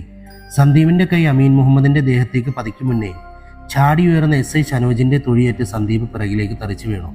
തറയിലേക്ക് വീണ സന്ദീപിനെ ഷനോജും കൊല്ലം സ്റ്റേഷനിലെ CA ഗോപനും കൂടി ബലമായി പിടിച്ചു വച്ചു. കരുത്തറ്റ കൈകളിൽ അകപ്പെട്ടിട്ടും രക്ഷപ്പെടാൻ വേണ്ടി വിരണ്ട കാട്ടുപോത്തുകളെ പോലെ കുതിറിക്കൊണ്ടിരുന്ന ആര്യനെയും സന്ദീപിനെയും നോക്കിയിട്ട് അമീൻ മുഹമ്മദ് രാമേട്ടന് കണ്ണുകൾ കൊണ്ട് നിർദ്ദേശം നൽകി. ആര്യൻ തുണിസഞ്ചിയിൽ കളക്ട് ചെയ്ത് വെച്ചിരുന്ന തോക്കുകൾ എടുക്കാനാണ് നിർദ്ദേശമെന്ന് മനസ്സിലാക്കിയ രാമേട്ടൻ അതെടുക്കാനായി മുന്നോട്ട് നടക്കുമ്പോൾ അത്രയും നേരം കാഴ്ചക്കാരനെ പോലെ ഇരുന്ന ആദി തൻ്റെ വീൽ ചെയർ ഉരുട്ടി രാമേട്ടന് മുന്നേ അതെടുക്കാനായി ശ്രമിച്ചു. പക്ഷെ ആദിയുടെ നീക്കം മനസ്സിലാക്കിയ അമീൻ മുഹമ്മദ് ഒരു കൈകൊണ്ട് ആര്യനെ ഭിത്തിയോട് ചേർത്ത് നിർത്തിയിട്ട് മറുകൈ കൊണ്ട് വീൽ ചെയർ പിറകിലേക്ക് വലിച്ചു. പിറകിലേക്ക് ഉരുണ്ടുപോയ വീൽ ചെയർ ഭിത്തിയിൽ തട്ടി നിൽക്കുമ്പോഴേക്കും തുണിസഞ്ചിയിൽ നിന്നും തോക്കെടുത്ത രാമേട്ടൻ്റെ കൈകൾ അമീൻ മുഹമ്മദിന് നേരെ ഉയർന്നിരുന്നു. തൻ്റെ തലയ്ക്ക് നേരെ തോക്ക് ചൂണ്ടി നിൽക്കുന്ന രാമേട്ടനെ നോക്കി അമീന് ഞെട്ടി. അമീനെ പോലെ തന്നെ ഷനോജും ഗോപനും ബാക്കിയുള്ള പോലീസുകാരും ഞെട്ടിത്തെരിച്ച് നിൽക്കുമായിരുന്നു. രാമേട്ടാ, തെറ്റാണ് സാറേ, എനിക്കറിയാം. പക്ഷേ ഞാനിത് ചെയ്തേ മതിയാകൂ. ഒന്നും മനസ്സിലാകാതെ പകച്ചു നിൽക്കുന്ന അമീൻ മുഹമ്മദിനെയും സംഘത്തിനെയും നോക്കി രാമേട്ടൻ പറയാൻ തുടങ്ങി. മരണശയ്യയിലായിരുന്ന ആദിയെയും കൂട്ടി വന്ന ആര്യനെ സഹായിച്ച ആദിയുടെ അച്ഛൻ വിശ്വനാഥവർമ്മയുടെ സുഹൃത്ത് ഞാനാണ്. ഒത്തിരി സഹായിച്ചിട്ടുണ്ട് വിശ്വനെന്നെ പലവട്ടം. അവനെ എല്ലാവരും ചേർന്ന് ഇല്ലാതാക്കിയതാണെന്ന് അറിഞ്ഞപ്പോൾ ഈ നാട്ടിലെ നിയമവ്യവസ്ഥയിൽ എനിക്ക് വിശ്വാസമില്ല സാറേ. അതുകൊണ്ട് തന്നെ ഞാനും ഇവർക്ക് കൂട്ടുനിന്നത്. അത്രയെങ്കിലും ചെയ്യേണ്ട ഞാൻ. വിറയ്ക്കുന്ന കരങ്ങൾ കൊണ്ട് തോക്ക് ചൂണ്ടി നിൽക്കുന്ന രാമേട്ടൻ്റെ നിറഞ്ഞൊഴുകുന്ന കണ്ണുകൾ നോക്കിക്കൊണ്ട് അമീൻ ആര്യനെ മറ്റുള്ള പോലീസുകാർക്ക് നേരെ തള്ളി. തറയിലേക്ക് വീണ ആര്യനെ അവർ പിടിച്ചെഴുന്നേൽപ്പിച്ച് കൈകൾ പിറകിലേക്ക് വളച്ച് ലോക്ക് ചെയ്തു. രാമേട്ട ബി കൂൾ. തനിക്ക് നേരെ തോക്ക് ചൂണ്ടി നിൽക്കുന്ന രാമേട്ടൻ്റെ അരികിലേക്ക് ഉറച്ച ചുവടുകളുമായി അമീൻ നടന്നു വന്നു. വേണ്ട സാറേ, അടുത്തേക്ക് വരരുത്. ഞാൻ നിങ്ങളെ വെടിവെക്കും. ചെയ്യ് രാമേട്ട, ഷൂട്ട് ചെയ്യ്. എന്താ പറ്റുന്നില്ലേ? എനിക്കറിയാം രാമേട്ട, നിങ്ങളെ കൊണ്ട് അതിനാകില്ലെന്ന്. കണ്ടോ, തോക്ക് പിടിച്ചിരിക്കുന്ന രീതി കൂടി ശരിയല്ല. ആ വാക്കുകൾ കേട്ട രാമേട്ടൻ്റെ ശ്രദ്ധ തൻ്റെ മുഖത്ത് നിന്നും തോക്കിലേക്ക് മാറിയ ആ ഒരു നിമിഷം തന്നെ അമീന് ധാരാളമായിരുന്നു. ഒറ്റച്ചാട്ടത്തിന് തോക്ക് കൈപ്പിടിയിൽ ഒതുക്കിയ അമീൻ ആ തോക്ക് തൻ്റെ വിരലിലേക്കിട്ട് കറക്കിക്കൊണ്ട് പറഞ്ഞു, ലാസ്റ്റ് മിനിറ്റിലെ ട്വിസ്റ്റ്, അത് പൊളിച്ചു. പക്ഷെ ഇങ്ങനെയാണോ രാമേട്ട തോക്ക് പിടിക്കേണ്ടത്? തോക്ക് ഇങ്ങനെ പിടിക്കണം. അമീൻ തോക്ക് പോലീസിന്റെ കൈപ്പടയിൽ നിന്നും കുതിരി രക്ഷപ്പെടാൻ ശ്രമിക്കുന്ന ആര്യന്റെ നേരെ നീട്ടി. ഒരുത്തന് നേരെ തോക്ക് ചൂണ്ടിക്കഴിഞ്ഞാൽ പിന്നെ കഥ പറയാനും കിന്നരിക്കാനും നിൽക്കരുത്, അങ്ങ് പൊട്ടിച്ചേക്കണം. പറഞ്ഞു തീർന്നതും അമീൻ മുഹമ്മദിന്റെ വിരൽ ട്രിഗറിൽ അമർന്നതും ഒരുമിച്ചായിരുന്നു. കാതടിപ്പിക്കുന്ന വെടിയൊച്ചയിൽ അടഞ്ഞുപോയ കണ്ണുകൾ വലിച്ചു തുറന്ന ഓരോരുത്തരുടെയും നോട്ടം ആര്യന്റെ നേരെ പാഞ്ഞു. ഇല്ല, അവനൊന്നും സംഭവിച്ചിട്ടില്ല. ആരോ തറയിലേക്ക് വെട്ടിയിട്ടതുപോലെ വീഴുന്ന ശബ്ദം കേട്ടവർ സൈഡിലേക്ക് തിരിഞ്ഞു നോക്കുമ്പോൾ വെടിയേറ്റ രുദ്ര താഴേക്ക് വീണ് പിടയുന്നുണ്ടായിരുന്നു. സാർ! പിറകിൽ നിന്ന് ഞെട്ടലോടെയുള്ള ഷനോജിന്റെ വിളി കേട്ട അമീൻ ചിരിച്ചുകൊണ്ട് പതിയെ പറഞ്ഞു, ഞെട്ടണ്ട ഷനോജെ, ഇത് അടുത്ത ട്വിസ്റ്റൊന്നുമല്ല. അവൾ അർഹിച്ചിരുന്ന സമ്മാനം ഞാൻ കൊടുത്തുവെന്ന് മാത്രം. ഇനിയും ഇവളെ തീറ്റിപ്പോറ്റി വളർത്തിയിട്ടൊന്നും പ്രത്യേകിച്ച് ഗുണമൊന്നുമില്ല. നാടിനും നാട്ടുകാർക്കും ഭീഷണിയായി മറ്റൊരു ജോലിയായി ഇവൾ തിരിച്ചു വരും. അതിനേക്കാൾ നല്ലത് ഇതാണ്, സ്പോട്ട് ഡെത്ത്. ഈ കുറ്റം കൂടി ആര്യനങ്ങ് ഏറ്റെടുക്കും അല്ലടോ? ചോദ്യം കേട്ട ആര്യൻ അമീനെ നോക്കി പുഞ്ചിരിച്ചു. ആ പുഞ്ചിരിയിൽ അവനുള്ള മറുപടി ഉണ്ടായിരുന്നു. പിന്നെയെല്ലാം പെട്ടെന്നായിരുന്നു. പോലീസുകാർ ആര്യൻ്റെയും സന്ദീപിൻ്റെയും രാമേട്ടൻ്റെയും കൈകളിൽ വിലങ്ങണിയിച്ചു. അമീൻ സാറേ!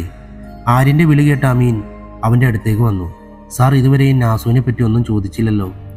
സിനിമയിലും കഥയിലുമൊക്കെ രക്ഷപ്പെടാൻ വേണ്ടി നായകൻ്റെ ഭാര്യയെയും സഹോദരിയെയും തട്ടിക്കൊണ്ടുപോയി ഭീഷണിപ്പെടുത്തുന്ന ക്ലീശേ വില്ലന്മാരല്ല നിങ്ങളെന്ന് ആദ്യമേ എനിക്കറിയാമായിരുന്നു. നിങ്ങളുടെ വരവിന് പിറകിൽ വ്യക്തമായൊരു ഉദ്ദേശമുണ്ടായിരുന്നു. അത് നിറവേറ്റാൻ വേണ്ടി മാത്രം മനസ്സില്ലാ മനസ്സോടെ നിങ്ങൾ നാസുവിനെ കരുവാക്കി എൻ്റെ മുന്നിൽ നിർത്തി. നീയൊക്കെ മൊബൈൽ ജാമർ കൊണ്ടുവച്ചതും അത് കാരണമാണ് അവളെ ഫോണിൽ കിട്ടാത്തതെന്നും എനിക്കറിയാമായിരുന്നു. ഞാനത് ആദ്യമേ പൊളിച്ചിരുന്നെങ്കിൽ കഥയ്ക്കൊരു ത്രില്ലുണ്ടാവില്ലായിരുന്നു. ഇപ്പോൾ കളറായില്ലേ? തന്നെ നോക്കി കണ്ണിറുക്കിച്ചിരിക്കുന്ന അമീൻ മുഹമ്മദിനെ നോക്കി ആര്യം പറഞ്ഞു, സാർ നല്ലൊരു പോലീസുകാരൻ മാത്രമല്ല, മികച്ചൊരു നടനും കൂടിയാണ്. അപ്പോഴേക്കും അമീൻ മുഹമ്മദിനെയും മരണപരമ്പരയിലെ കില്ലറിനെയും കാത്തൊരു കൂട്ടം ആളുകൾ വീടിന് പുറത്ത് തടിച്ചു കൂടിയിട്ടുണ്ടായിരുന്നു. ലിഫ്റ്റിൽ അണ്ടർഗ്രൗണ്ടിൽ നിന്നും പ്രതികളെയും കൊണ്ട് മുകളിലേക്ക് വരുമ്പോൾ അമീൻ ഷനോജിന്റെ ചെവിയിലേക്ക് എന്തോ പറഞ്ഞു. അമീൻ വീടിന് പുറത്തേക്ക് പോകുമ്പോഴേക്കും ഷനോജ് സന്ദീപിന്റെയും രാമേട്ടന്റെയും കൈകളിലെ വിലങ്ങുകൾ അഴിച്ചു മാറ്റിയിരുന്നു. ഷനോജ് ആര്യനുമായി പുറത്തേക്ക് വരുമ്പോൾ അമീൻ പത്രക്കാരുടെയും ചാനലുകാരുടെയും മുന്നിൽ സംഭവിച്ചതെന്താണെന്ന് വിവരിക്കുകയാണ്. കാര്യങ്ങൾ വിവരിച്ചതിന് ശേഷം അവൻ ആര്യനെ ക്യാമറ കണ്ണുകൾക്ക് മുന്നിലേക്ക് നിർത്തി. ഇത്രയും നാൾ നമ്മൾ ഓരോരുത്തരെയും ഭയത്തിന്റെ മുൾമുനയിൽ നിർത്തിയ ഡെത്ത് ചെയിൻ മരണപരമ്പരയുടെ പിറകിലെ കറുത്ത കരങ്ങൾ ഇവന്റെയാണ്. ആര്യൻ 3 വർഷങ്ങൾക്ക് മുമ്പ് ആത്മഹത്യ ചെയ്ത് കൊല ചെയ്യപ്പെട്ട അപർണ ദാസ് എന്ന പെൺകുട്ടിയുടെ കാമുകൻ. അപർണയുടെ കൊലപാതകത്തിന് പിറകിൽ പ്രവർത്തിച്ച MP രാജേന്ദ്രനും മകൾ രുദ്രയും അതിന് കൂട്ടുനിന്ന 6 പെൺകുട്ടികളുമായിരുന്നു ലക്ഷ്യം. പക്ഷെ അവരെയെല്ലാം നമുക്ക് രക്ഷപ്പെടുത്താൻ കഴിഞ്ഞില്ല. ആര്യൻ്റെ മുഖത്തിന് നേരെ ക്യാമറ കണ്ണുകൾ മിന്നി അടയുന്നുണ്ടായിരുന്നു. ലക്ഷ്യം പൂർത്തീകരിച്ച ജേതാവിനെ പോലെ ആര്യൻ ആ ക്യാമറകളെ നോക്കി തലയുയർത്തി നിന്ന് പുഞ്ചിരിച്ചു. ആ കണ്ണുകളിൽ ഒരു മുന്നറിയിപ്പുണ്ടായിരുന്നു. പണവും പദവിയും കൊണ്ട് വളച്ചൊടിക്കുന്ന നിയമങ്ങൾക്ക് മേലെ വെള്ളിടി പോലെ ഒരാൾ ഉയർന്നു വരുമെന്നുള്ള മുന്നറിയിപ്പ്. സാർ, ആര്യന് സഹായിയായി ആരെങ്കിലും ഉണ്ടായിരുന്നോ? ഇല്ല, ആര്യൻ തനിച്ചായിരുന്നു ഈ കൃത്യങ്ങളെല്ലാം ചെയ്ത്. അവരുടെ ചോദ്യങ്ങൾക്കെല്ലാം ഉത്തരം നൽകിയ ശേഷം ഗോപനും ശനോജും ആര്യനെയും കൊണ്ട് സ്റ്റേഷനിലേക്ക് പോയി. അവർ പോയി കഴിഞ്ഞതിന് ശേഷം രാമേട്ടനും സന്ദീപും അമീനിൻ്റെ അരികിലേക്ക് വന്നു. സാർ, ഞങ്ങളെ എന്താ അറസ്റ്റ് ചെയ്യാത്തതാണോ? നക്കാപ്പിച്ച കാശിന് സ്വന്തം തള്ളയെ വിൽക്കുന്ന നാട്ടിൽ കാശിനും പദവിക്കും മുകളിൽ സ്വന്തമല്ലാത്തൊരു പെൺകുട്ടിക്ക് നീതി കിട്ടുന്നതിന് വേണ്ടിയല്ലേ നിങ്ങൾ എന്നെ ഒറ്റിയത്? ചെയ്തതൊക്കെ നിയമവിരുദ്ധമാണെങ്കിലും പണത്തിനും പദവിക്കും വേണ്ടി വളച്ചൊടിക്കപ്പെട്ട നിയമത്തിനെതിരെ പോരാടിയ നിങ്ങളുടെ ഉള്ളിൽ ഒരു സത്യമുണ്ടെന്ന് എനിക്കറിയാം. ആ വാക്കുകൾ കേട്ട അവരിരുവരും വളരെ സന്തോഷത്തോടെ അവനെ നോക്കി സെല്യൂട്ടടിച്ചു.